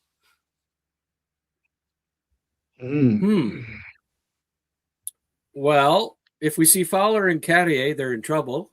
Or sorry, Fowler and Reinbacher. But they've got 2 good goalies, and they're both rookies, technically. And it wouldn't be the first time. It seems to be more common in the playoffs now. Maybe I'm wrong on that, but it seems like quite often we see 2 goalies in playoffs now. Actually, it's always happened. I mean, like Cheevers and Johnson and Resch and Smith in the early years till it was Smith every game and on and on. But I think we might see him. I don't think Marty's going to have a long leash on Cartier or on Dobish. I mean, you got to win. They haven't lost 3 in a row since November for a reason, because Marty hasn't been complacent and makes changes when there's a couple losses. And I wouldn't be surprised if we see Fowler this series, but that doesn't mean that if we do, that means that they're going to necessarily lose. Rick, the thing with Dobish is that he's an emotional guy, right? And emotional guys, when things go wrong, can snowball a little bit, and that would be one of the situations that I think could happen. And Fowler is not a typical rookie goaler. Like, the guy's calm. He's just on top of everything. He doesn't get rattled, and he doesn't seem to mind the pressure. He doesn't seem to mind getting shots on nets. He just focuses on his job and kind of shuts off the world. I don't know if you've seen this, guys. Have you seen his pregame ritual that he does? Like a few hours before the game, he sits down by the bench with his glasses on, and not with his glasses, but his earphones, and he keeps his eyes closed for around 20 minutes, just getting into the zone and getting the moment. he's very different than Domesh, right? Domesh is more, aggressive goaler, emotional. I'm going after everybody. I'm going to slash the opponent if I have to. I'm going to cross-check somebody. I'll complain to the refs. And Fowler is more like, oh, just everything is zen. Life is good. Let's just play hockey and relax. They're very different. It's really funny. I hear that he listens to the Habs cast when he's got the headphones on there. I can't substantiate that, but okay, I guess I'm hoping. What scares me about him is his rebound control has been a nightmare most of the season. He's such a battler, like you just said, Rick. He literally fights for every single solitary shot. Like, I don't know the last time I saw a goalie that I would call combative in terms of even facing the puck, not just opponents and willing to get involved in everything. You think of Washington last year when the scrum was going on, how he backdoored, came and got involved. And I love that about him, but I think we're going to see Fowler this series. Now, that's because I'm predicting Tampa to win, and I'm predicting them to be the better team, like, it's sort of a 2-to-1 type ratio. So I think we'll see Fowler in a game, and who knows from there. I mean, there's been lots of examples in NHL history of a goalie coming in. I mean, we saw it against us in 2006, for God's sake. So, it can happen, and they can really make a huge difference. I love Dobie. I love what we got going there, but the structure of Tampa, I think their power play is going to be lethal, especially with Hagel back. Their two lines, Grant, when I jumped on here before you brought me on, I heard you talking. Maybe you and Blain both were exchanging their comment about Tampa's second line and, just the danger it possesses. And it just potentially could be a world of hurt unless we're really, really on top of our game. And that's what we're going to have to see out of the Habs right out of the start here. And back about halfway through these messages, somebody wrote about Doc, and I think maybe mentioned Anderson as well. And I think, Grant, I might have mentioned that, I think on the Montreal Forum I did a few days earlier, saying that this is kind of expected from Andy, but a guy like Kirby Doc, make a difference physically. Like, everybody's got to go out there and say, we're not taking any shit tonight. Like, right out of the get-go, as soon as they want to get involved and push the physical narrative, not tonight, not on my watch. I don't care. We're in your barn. We don't care about your pedigree. We're going to punch you back. We're going to push back, punch back, give back. That needs to be, I need to see that tonight. Absolutely. From everybody. And then maybe you can make a believer out of me. And that's what I need to see before that happens. I think Doc and Gooley are keys, and for that reason, they can both drop the gloves. They can, there aren't. Tampa's got a lot of tough players, but they don't have heavyweights that are just gonna, So Habs have Jackeye, they got Struble, they got Anderson, but they also got Gooley and Doc. And both those guys can handle themselves. And I think that they need to, if the situation calls for it in this series, push back. Like, don't take any shit from these guys. And if you have to drop the friggin' gloves and you have to pound on a guy, do it. And send the friggin' message. And the first game here, even if they lose and, I expect them to lose, but lose getting a few extra penalties and this and that. Yeah. If you freaking show that you're going to stand up to these guys, and even if it means taking a couple extra penalties, I think it will be set a tone for the series, saying we're not backing down from you guys one bit. Because last year, safe to say that they got intimidated to a certain degree, I think. Yeah. With Goalie, not Goalie, with Doc, I mean, it's not just, I don't know, I want to see him step up if he has to. And really what I want to see him do is kind of lose it, not just step up, but kind of lose it and really make people question, ask themselves if they want to go near him. I do know he could defend himself, but that's the thing is he could always defend himself. I want to see him take the play to the opponent. I want to see him lose it if somebody does something, if he has to. I want to see that emotion from him where his emotion often comes from frustration. And this time I want to see his emotion come from an aggressive approach to the game, not just frustration, but really get that feeling that I desperately want to get the better of you, and I'm going to do anything to make it happen. And I think he'll be better off for that. And I think the teams will be so much better off, and he could do it. And I know he could do it. I want to see it though. Couple comments here on the messaging. Grant makes a good point about Bolduc. I mean, like for St. Louis, yeah, there you go. And just a guy up earlier too, a defense job to clean the rebounds. Yeah, it is, but it's goalies' jobs to control the rebounds. And if you've watched all season, Dobie's got a problem with his rebound control. This isn't made up. That's just if you've watched the games. So, yeah, it is a defense job to clean rebounds, but sometimes rebounds aren't supposed to be there. So that scares me about Dobie. It's one key thing that does scare me about him. But great point about Bolduc. No doubt about it. Yeah. I don't think Bolduc, I don't think he's interested in fighting per se. I've never seen that from him, so I don't know. I'd love to see it. I'd love to see him if somebody, I've seen him challenged before and he doesn't want anything to do with it. So I don't know that could be part of his game, but he's a big, strong kid. And certainly it would be cool if he, if he showed that ability. I don't know that I've ever seen it though. And getting back to Doc for a sec here, that one game earlier in the year, Liam, I don't know if you watched it or recall, but somebody went after, I think it might've been Hudson, hit Hudson, and Evans came in and Doc was on the ice, and Evans kind of got his clock clean because, he's Evans. He's not a fighter. And it should have been Doc that went and took care of business. And because I've seen Doc fight and he can freaking fight.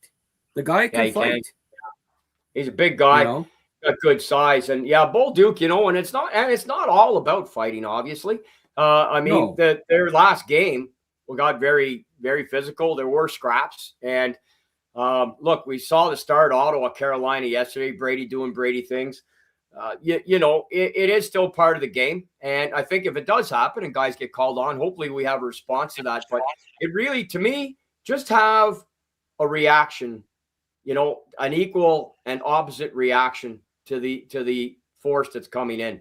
That's what I want to see tonight. You just said it, Grant, yourself 7 or 8 minutes ago. Like, if we do lose today, I think I'm predicting we will. But if we do, go out on your shield. Go out letting them know you're there. Don't, just give them some doubt and show them you're not going to be walked over. And you're going to have to earn every inch ice, every goal, and every victory. And hopefully we can plant a little bit of doubt ourselves in our play today. Win, lose, whatever happens. But that's really what I'm hoping for out of this game one is we give as good as we get. And we play smart hockey to the best of our ability. It's a game of mistakes. You're going to make them, but minimize hopefully, and just play smart and stand up. Stand up collectively.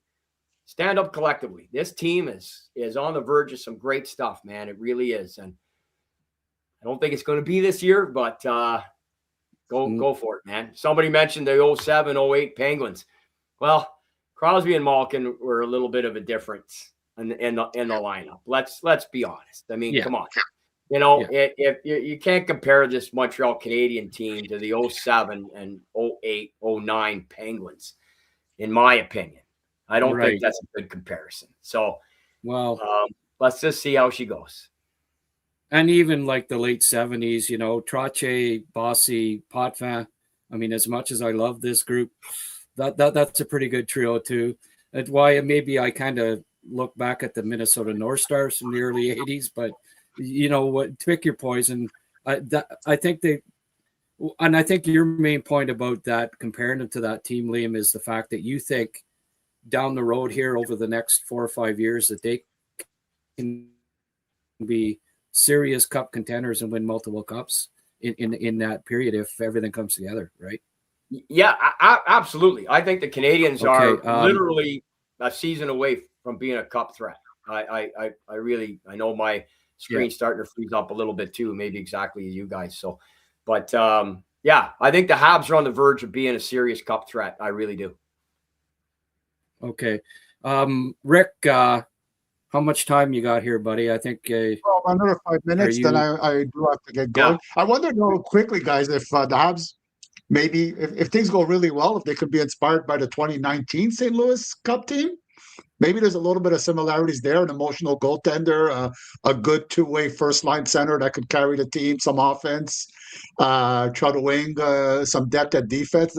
There's maybe a little bit of similarities there if things go really, really well for Montreal in terms of what the makeup of the team is, maybe.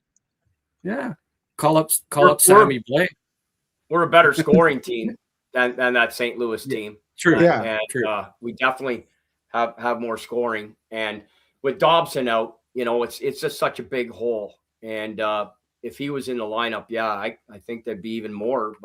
It's not a bad call, Rick, for sure. Just that secondary scoring is going to be important. I think we've harped on it over and over again today, and we've talked about toughness and we've talked about goaltending. But boy, Kapanen and had a bit of trouble at the end of the year. If he could get a early goal, maybe even if it's a fluky goal, maybe that confidence comes back and he starts feeling it again.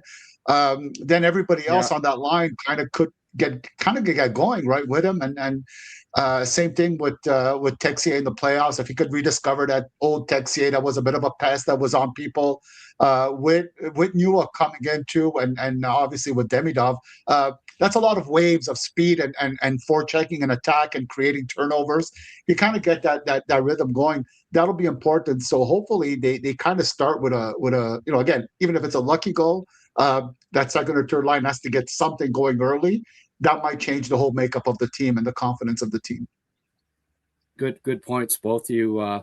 Apologies here. It's not a real smooth stream. And of course, on a day where we're getting all sorts of people watching, it doesn't go smoothly. The other day when there was about 30 people tuning in, smooth as can be, but that's the way it goes. I appreciate everybody putting up with the little bit of technical glitches that we're getting here. Pre-game, Habs coming up. What's the score in that game now, Liam? I know no score. No score, man. Colorado's had some power plays, and shots are 19-14. It's 5:26 to go in the second. No score, and LA's hanging around, looking available, man. It's a great game. I'm only watching it sort of side eye here, but it's going to be a good one to watch here until they drop the puck in Montreal, in Tampa. Right on. I'm going to get to. I haven't got to a lot of messages. When we've got three people on, I'm sort of tied up a bit with because I moderate the messages, so I'll get to a bunch of you there right after when Rick departs and Liam. I'll get to more of your messages there because there's lots of good stuff on there, and I'll stay on for a little longer up to the game. I guess I won't see much of the Colorado. Hey, can't see every playoff game, right? Work gets in the way sometimes, all right? But I am going down Friday. Rick, you're going to join me post game, I believe, at Public House, at the McLean's Public House, right, on Friday night. Yeah, I'll probably be arriving at Public House for everybody who's going to be there and maybe want to hang around and watch a great hockey game. I'll probably arrive at 5:30 in that area, and we could watch the Habs game together. And I'll be definitely there for the post game show. I would love to. Nothing would make me happier. And man, if you've ever been to McLean Public House, it's a beautiful, beautiful spot. They've really done a nice job there, and it's a great place to watch hockey. Yeah. Okay. I think I screwed up there. I'm talking about Hurley's, aren't I? You're going to be at Hurley's. I will be at Hurley's. It's a classic Montreal joint too. Yeah. Who could forget about Hurley's? I'm sorry about that. I'm doing a pre-game at McLean's Public House and a post-game at Hurley's. Okay. Apologies about that. By the way, Rick, you better be at Hurley's. I will be at Hurley's. Okay. I know some of the staff, they're phenomenal, and anybody who's who's been at the Habs games, and they know that there's a huge contingency of journalists and Habs fans that love to go to Hurley's after the game. So definitely, I'll be there. Yeah, for sure. Yeah, my actually CJ Chris Stevenson's the one that hooked me up with Rod, the GM there, and said get in touch with him, tell him that I sent you, and see if we can do a post game there. And Rod said, sure, sounds good. Do you know Donnie Brennan and Bruce Garriock? I said, do I? And anyways, we had a good old chat. So that's all good. Rick, fantastic that you can be at Hurley's. I'll be at Hurley's at 5:30, 6 o'clock. Sorry about that, folks. But pregame up until a 5:30 or so. If you're going to be downtown and you're going to, you want to meet Rick and I, head to McLean's Public House before the game, and I'll be doing a show at 3. And then if you're staying downtown, hop on over to Hurley's, join Rick, and we'll be doing a post-game show after that. So it should be lots of fun. Liam, I don't know if you got tickets or that's been any more news on that, but if you're down, you're certainly going to be part of that group too. I'd certainly like you for the pregame show for sure. Sounds like at this point I'm solo so far, but I'm sure we'll find someone to join us for the pregame show at McLean's Public House. We got that conflict, unfortunately, with the Mariners senior team playing on Saturday morning at 10. And so I'm trying to find a way around it, but and I haven't secured a ticket yet either as of now, but still working on something down the road with that. So maybe at a later date, God willing, we'll get another chance. And it looks like I'm probably out for Friday, but we'll see what happens. Well, round 2. Yeah, we'll go to Tampa. We'll go to Tampa for a game there, Liam. Okay, Rick, that sounds great, buddy. Thanks for coming on. And Liam, how much longer do you want to go on for? Well, I'll sign off too, buddy. It's okay. It's been a good rip here, good 45 minutes or so. So we'll call it a day. Hasn't been that long. Jeez. Okay. Well, I don't ever want you guys to leave, but okay. Well, listen, I'll sign off with Rick here first. Rick, because you were here the longest. And we're going to see a post game, right? Yes, I will be here for the post game show. I'd love to. Okay, great. We'll see you then. Thanks, Rick. Okay. Thank you, Grant. Thank you, Liam. Have a good game, everyone. Good, buddy. Always great to see you, my friend. Good to see you, man. Thank you. Bye, Rick. Bye-bye. And Liam, after the game, you're welcome to pop on for a bit if you, if you can get out of the tavern. Send me a link, and we'll. There, Colorado just scored 1-0. Oh, there you go. All right. Well, we'll let you get to the game there, my friend. Thank you. I'll send you a link, and I hope we can see you post game as well. Okay. Okay. Sounds good, buddy. Take care, my friend. Okay. Thanks. And thanks everybody for the comments. Yeah, even the haters. The half haters. It's great. Oh yeah. There's one guy weighing in, and I'll address him. I'll take care of him for you, Liam. Okay. All right, buddy. We'll catch you later. Okay. Right, bye. Liam Maguire and Rick Springhetti. Thank you so much, gentlemen. You're always great to have both you on. Maybe the link will be a little. Oh no, we're still a little shaky, but maybe with only one of us on here, it'll go a little smoother. I am in the dungeon, so I got my Wi-Fi extender hooked up, but must be a lot of internet traffic today. And apologies for the for some of the glitches that we've had. I hope we didn't lose too many of you because of it. All right, let's get to a few of your comments here. By the way, we had this, who will win the Tampa Lightning versus Montreal Canadiens? 30 votes. This is the Athletic bunch, right? So 20%, 80% pick Tampa, 20% pick Montreal. So a little heavy leaning towards Tampa, I would say. Our group, we've got 1, 2, 3, 4 picking Tampa, 1, 2, 3, 4, 5, 6 picking Montreal. That's more like it, eh, folks? I've also got a couple others that came in a little late. That didn't make the that list there, and I'm just gonna bring them up. Simon Boisvert, former collaborator with us. I reached out to a bunch that whoever has been on. He said I saw them live in Boston last weekend. They don't have the high octane offense they used to have, but they are tough to play against. And he was talking to about Tampa, and he says Tampa has to be favored. So he didn't give me any game amount, but he picked Tampa. And let's see here. Steve Lloyd from TSN 690, just like Chris Stevenson. If I had to put real money on who's going to win every series in the East, I'd just stay away. I can see anybody winning their series. I'll flip a coin and say Habs in 6. All right, Steve. Steve Lloyd's with the Ottawa radio sports station, and I appreciate him weighing in. Rod Appleby, you can find him. He's the main guy at Hurley's Irish Pub. He says Habs in 6. And he said, I'm terrible at these predictions, too much of a homer.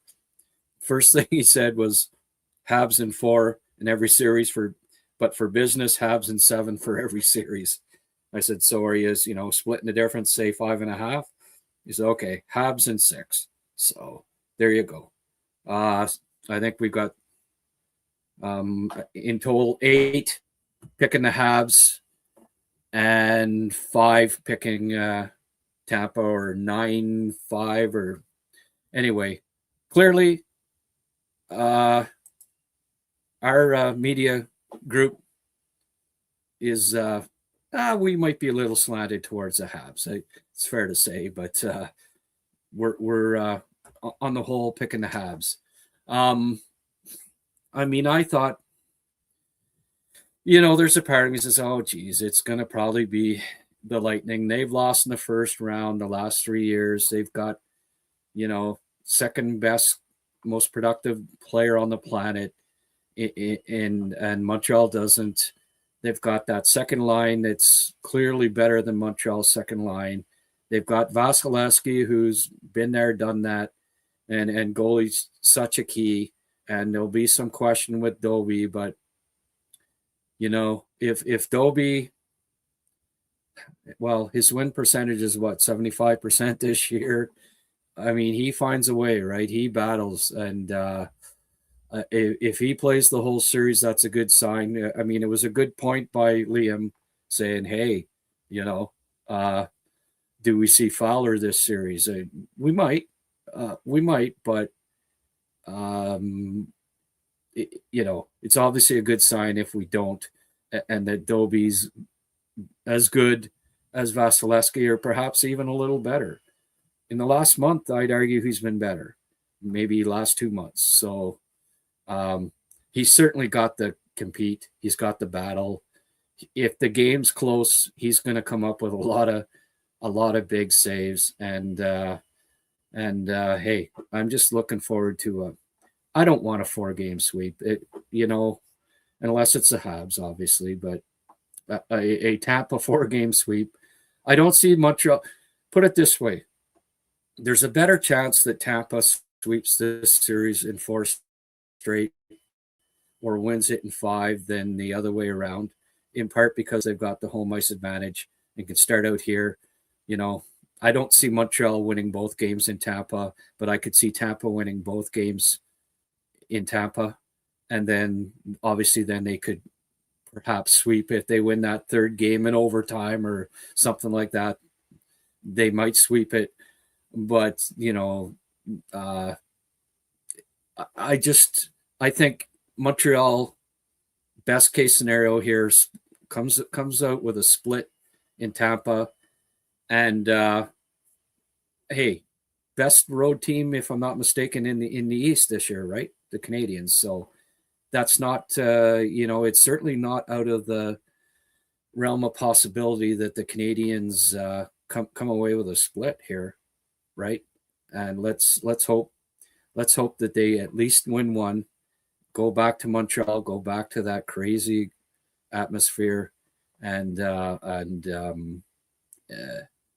play better than they have on the whole for most of the year in Montreal. Seems like they want to put on a bit of a show too much. They got to play tough. They got to play rugged. And the crowd appreciates that too. You go out and you 6 Canadian forwards play like Anderson, the crowd will be pumped. They love it. They love the physical play. And the Canadians are going to have to match. I think they're going to have to match Tampa's physical energy. And hey, they've got a young team. They've got the physical capabilities of doing that, of being ultra competitive, having the motor running from the start of a shift to an end of a shift. And let's hope they're all pumped and ready. The majority of these guys are returning from last year, and they now know, okay, this is the second season. This is the games are at another level. We got to be ready for that from the start. Come out guns a-blazing, and not have the slow starts like they did in a lot of games this year. There's no reason not to be ready to compete from the opening whistle, and to skate and work as hard as you can from start of the game to the end. They do that. They get solid goaltending from Dobie. He doesn't. The stage isn't too big for him. The Canadians will be in this series and stand a good chance of winning. And this was brought up. That was brought up in our Peter August saying Texas did a good job covering Kucherov back in the bubble playoffs. Columbus, yes, we mentioned that. We did mention that earlier. Bolduc can be a wild card. Well, he was brought up by Blain as being a wild card. So definitely Blain agrees with you that he can be a wild card. He said Kapanen, Bolduc, and Matheson. They need to step up. And I agree. I mean, I think every player needs to step up. Gonna beat Tampa. Every player is going to have to. There can't be any passengers. And in that sense, there's positive in that the two guys, if we bring up the Montreal Canadiens roster here, the lineup, one bonus is here that the two guys that are sitting out, Gallagher and Veleno, you know damn well they come into the playoffs, you know what you're going to get. You know you're going to get compete. You know you're going to get full-out efforts. So if any of these 12 guys are passengers, then those guys can come in and they will bust their ass from the opening whistle to the end. So it's I like having Gallagher and Veleno as your spares, because you know what you're going to get when they come in, and that is maximum effort, and you need that in the playoffs. Carrier will give maximum effort, but if he's a bit overwhelmed, if Tampa, runs over them, runs roughshod over the Canadians in the first two games here, I think Game 3, you'll see Reinbacher, and if Tampa scores like 8-9 goals, 10 goals in the first two games and dominates and get to Dobie, I think you see Fowler in Game 3 too. They're the two kind of wild cards as far as players that aren't in the lineup to start, that who could be become factors for the Canadians in this series. I don't expect to see Dobson, and just as as was said by the fellows earlier on in the podcast, that reevaluate in 2 weeks tells me not ready in 2 weeks, right? 2 weeks will lead up to when from the time they said we'll reevaluate in 2 weeks, how many games, maybe somebody here can tell me, how many games into the series would that be? Would that be 5 games in?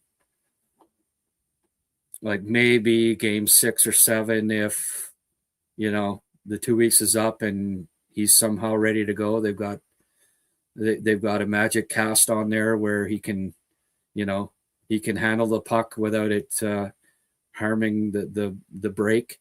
Maybe we see him in 2 weeks, game 6 or 7, or what the case may be. But in all likelihood, Dobson will not be available for this series.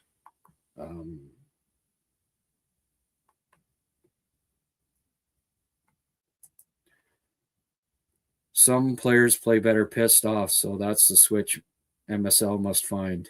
Yes. And Rowdy Ryder, good-looking chap.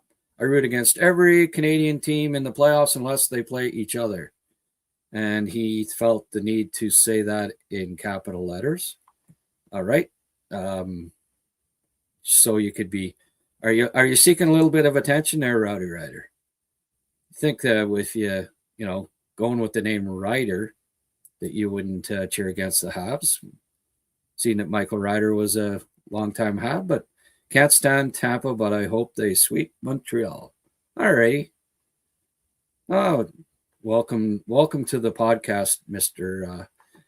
Rowdy Ryder Piper there. Glad you piped in, Rowdy Ryder. Is that born of the wrestling, or Vinny? All right, Vinny Roar. He's going to make a difference for Laval. Thanks, Rick. He's going to make a difference for Laval. I'm telling you, the kid's he's gonna score a lot more in Laval than he did in Swiss League this year. I don't know what the deal was there, but he's playing great hockey. He's going to be a difference maker on that club in the playoffs. I said it when I watched him play. I said it in the videos that I've done on him. I love me some Vinny Roar, and glad to see that he scored first goal for the Laval Rocket in his first AHL game. Good stuff. Thank you. Guillaume Lepage is reporting that Dobson is traveling with the team. Okay. Oh, well, mind games, maybe. But it also, hey, Hedman, maybe they're playing mind games with Hedman out skating, practicing, right? If he's traveling with the team, it has to mean something. Not necessarily. I mean, you got a fracture in your hand. You can travel with the team. I don't know. I wouldn't read too much into it. It means that they want him part of the group. Doesn't necessarily mean he's going to play. Pat Laine and is traveling with the team too, I would imagine, right? Doesn't mean he's going to play. Leaf fans are in tune, Grant. These are the haters today. Yeah. Oh, well. Hey, it's not bothering me. I don't see anybody getting bothered by it. I'm certainly not. I just thought I'd read the tweets. Ryan Grant, go Habs, go. Absolutely. Great day for a Habs fan today. Interesting first period for Roar. Yeah. Scotty Powell, great show, Grant. Go Habs, go. Thank you very much. Johnny Hayden, I hope Tampa wins, but my teeth are chattering a bit. Oh, yeah. Are you a Tampa fan? Thanks for joining us, and thanks for for chiming in. Appreciate you being civil. Fans of the opposing teams are always welcome. Just don't be jerks. And that's a very nice tweet, actually. Get the forecheck going on that Tampa Bay defense. Make them cough it up.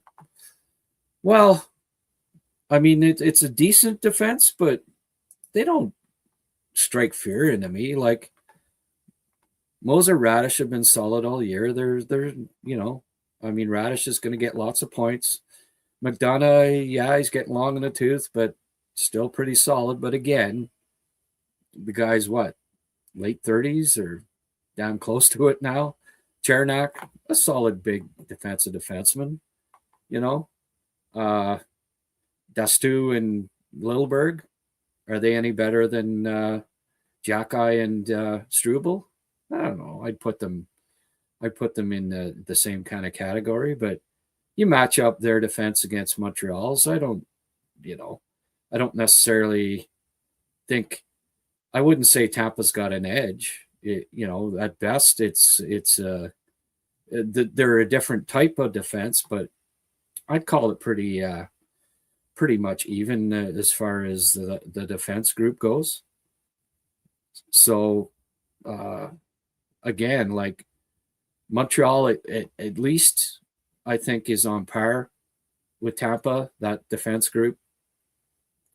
I'd maybe give a slight edge to Montreal's top line over the Tampa line right now, just the way they've played this year. There's no Gonsalves. I give a definite edge to Slav over Gonsalves. I give a definite edge to Kucherov over Caulfield, but I'd say that those two kind of strike each other out, and then a little edge right now to Suzuki over Point. So basically even, but a slight edge to the Habs. Second line, yeah, that's where they've got to. But hey, they're one line out of 4. Yeah, they're going to play a little more than they'll play 18 to 22 minutes, somewhere in there, and they'll have an edge. But it's not like any line with Demidov on it can, they can match the other team in goals. If it's not like like Demidov's going to be great. I've seen Demidov the last 2 years. He plays, he's very competitive. Playoff time, when we see good Demidov, he's something else, right? We're going to see good Demidov in this playoffs. Last year, it was a little bit much for him. 2 games in the NHL, and then stick him into the, throw him into the fire. And he was a little overwhelmed last year against Washington. But now he's got a season under his belt. He knows what to expect, and he'll. I expect to see solid playoff from Demi, and that can help offset that second line, especially if they're matched up against each other. Gonna need a lot. Gonna need a great series from Newhook. Gonna need Texier to be at his best. Hopefully they aren't completely overwhelmed by that line. I mean, they're a hell of a line, but it's not like it's 350 goal scorers or something, and that it's impossible to play as well as them for a couple of games at least in this series, and for a lot of the shifts. For the Habs to win, their PP needs to be better than Tampa's PK. Not Tampa will go on with their physical game. Okay. I don't know Francois, that it's going to come down to one little thing like that. I think there's a few factors. Goaltending, matchups, how lines match up, how that third line plays for the Canadians. I think it's going to be a key. The Habs will have to score some power play goals, but I don't think that Montreal's power play is definitive key to this series. It's a factor, but you making it sound like it's the only factor. And I wouldn't say there's any one factor. I'd put more emphasis on the goaltending as being, if Vasilevsky's clearly superior to Dobish, Tampa goes on. I think that's more of a, if you want a key with one main factor in the series, it'd be that. But I don't think it'll be just one thing, one factor that decides this series. I'll never bet against the Habs no matter what the odds. All right, Jacques. Get the forecheck going. Yes. Sorry, that's a repeat. I'll come back here again.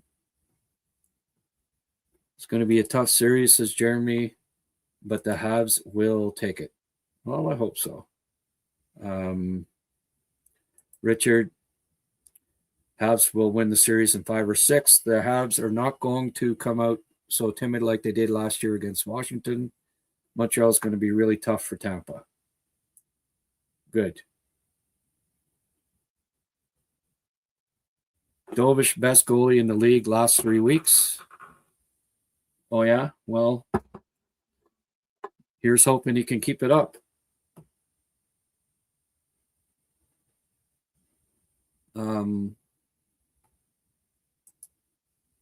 I like the way Fowler stops the play, not only the puck. Just 1 sec here. Yeah.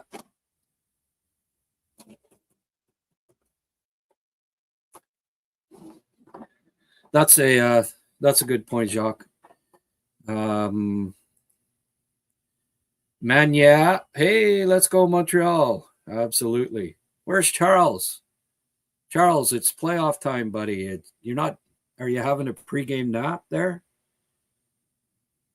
What time is it now in Scotland? 11 p.m.?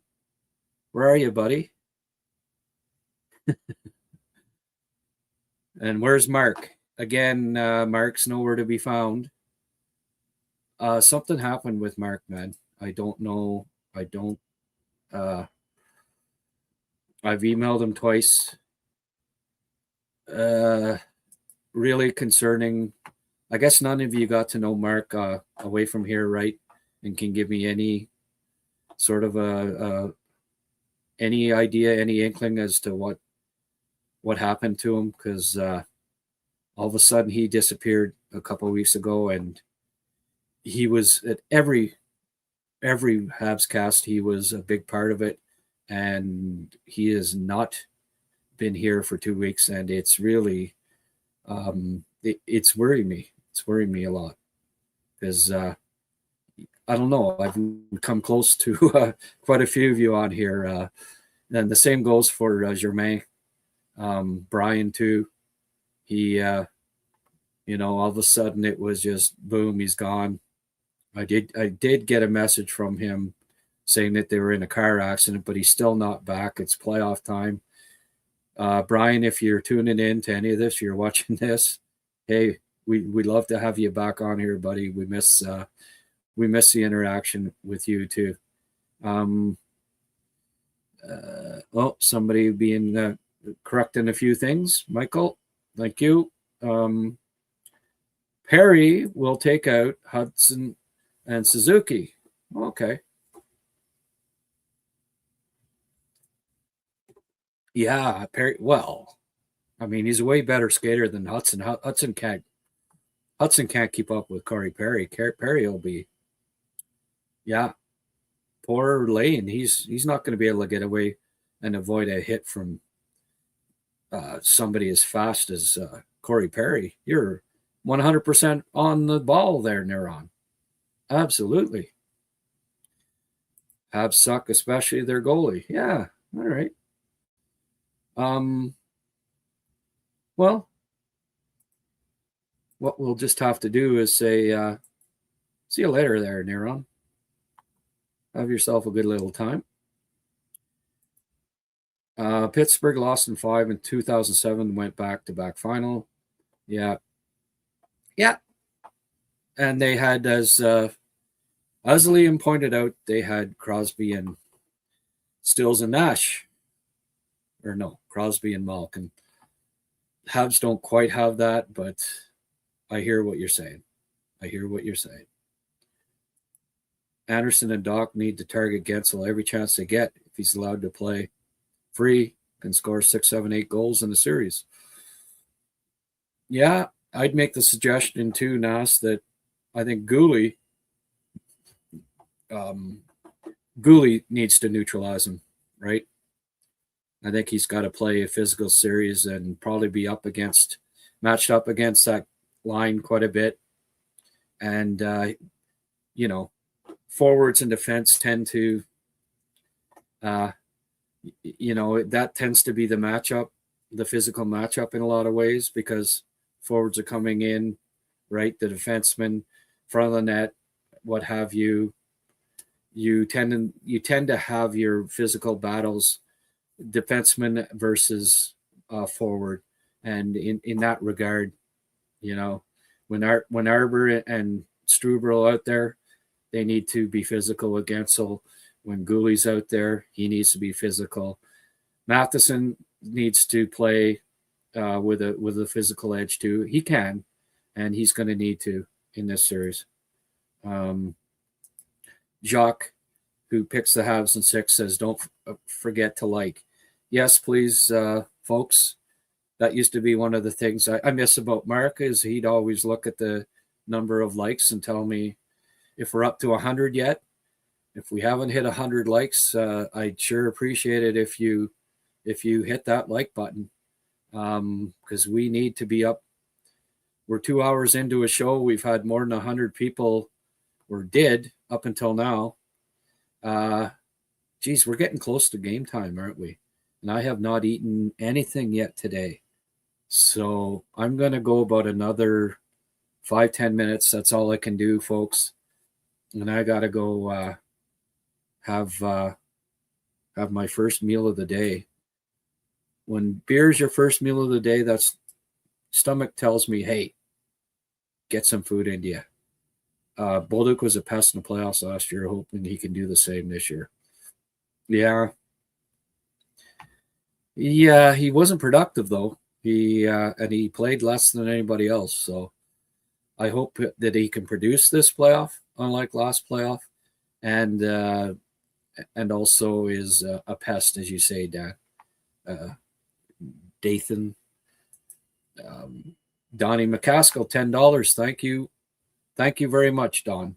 2 hours in, we got our first donation of the podcast. It's always makes me feel a lot better when I get a little bit of support for, hey, it was nice of the 3 guys to come in here. We had a great show. And when somebody shoots a few dollars, it's always confirmation that it was a good show. So good to get some confirmation, Don. Thank you so much.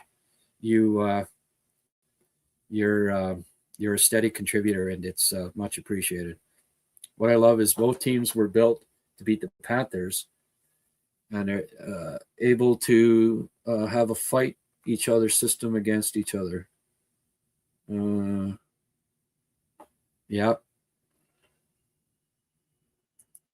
Just knew Mark from here myself. Yeah, I don't know that anybody got to know Mark from outside here, but geez, it's a concern that he's all of a sudden not around at all.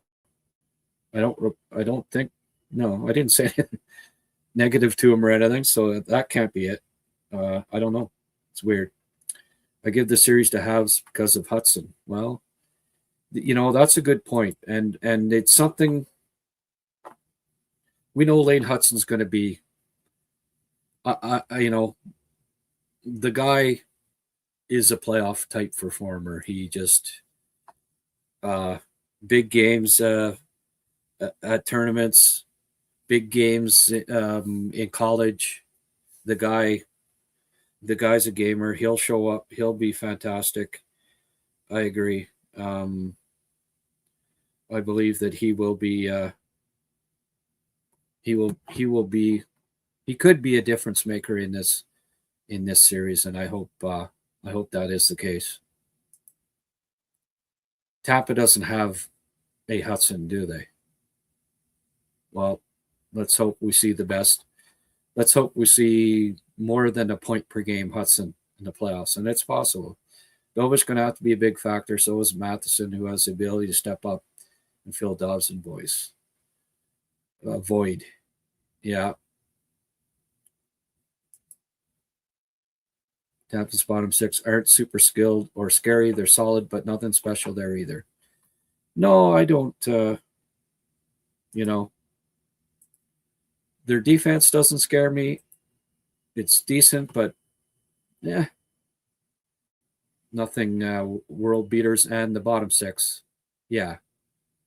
I mean, Sabrin, Bjorkstrand, Perry, Paul, Gord, Gergensen, they're good. I mean, but there's nothing there that's they're not unbeatable. That's for damn sure. Absolutely.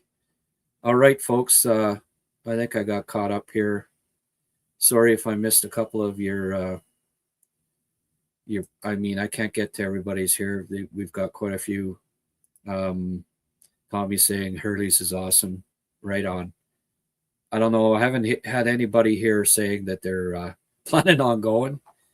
I guess most of you don't live in Montreal, or I'm not sure, but best time of the year. Go Habs, go! Great job, Grant, Rick, and Liam. Thanks, Mike. I appreciate the shout out. And you know what? I'm going to give you a shout out back. Is that Next Level Hockey, folks? I don't think he got up to 6,000 subscribers. I know I put a shout out a while back for their Instagram. Offer still stands here, folks. He gets up to 6,000 subscribers on Instagram. He's going to hold a draw and give out a $500 gift certificate. And I mean, that can go towards merchandise. It can go towards, they've got some great merchandise. It can go towards lessons, what have you. That's a very generous offer. And all it takes is you going to that address at nextlevelhockey_ and pressing their subscribe button on Instagram. He gets it up to 6,000, folks. You might, hey, you have a 1 in 6,000 chance. Those are pretty good. They're better odds in the lottery, folks. 1 in 6,000 chance of winning a $500 gift certificate. So do me a favor, do Mike a favor, go to his Instagram. Hey, and same with me too, right? Press subscribe if you haven't. It helps us out. It really does. And it's not, we're not asking for the world here. So Next Level Hockey, go there, go to the Instagram, hit the subscribe button. Mike would appreciate it, and I would appreciate it.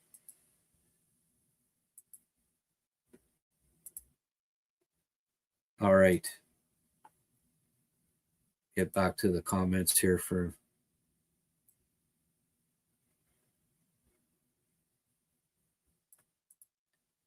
if anyone wants to watch a game at Hurley's with me, please let me know. Would love to meet up and make it even more fun. Yeah. Okay, folks. Going to be doing a post-game show at Hurley's Irish Pub on next Friday for Game 3.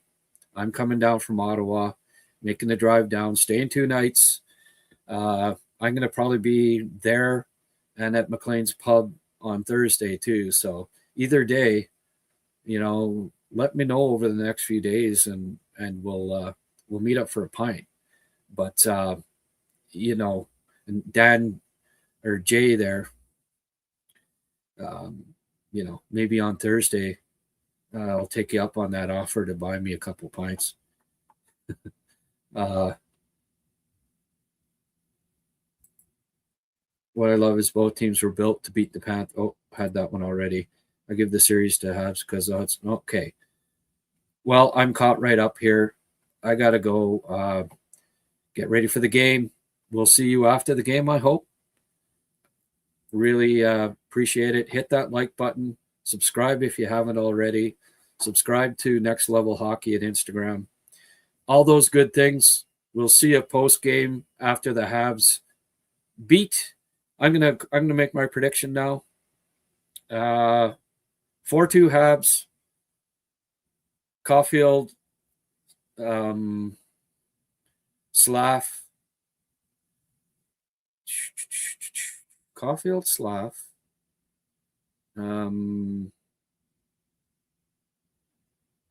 Doc and Evans are going to score the 4 goals. That's, yeah.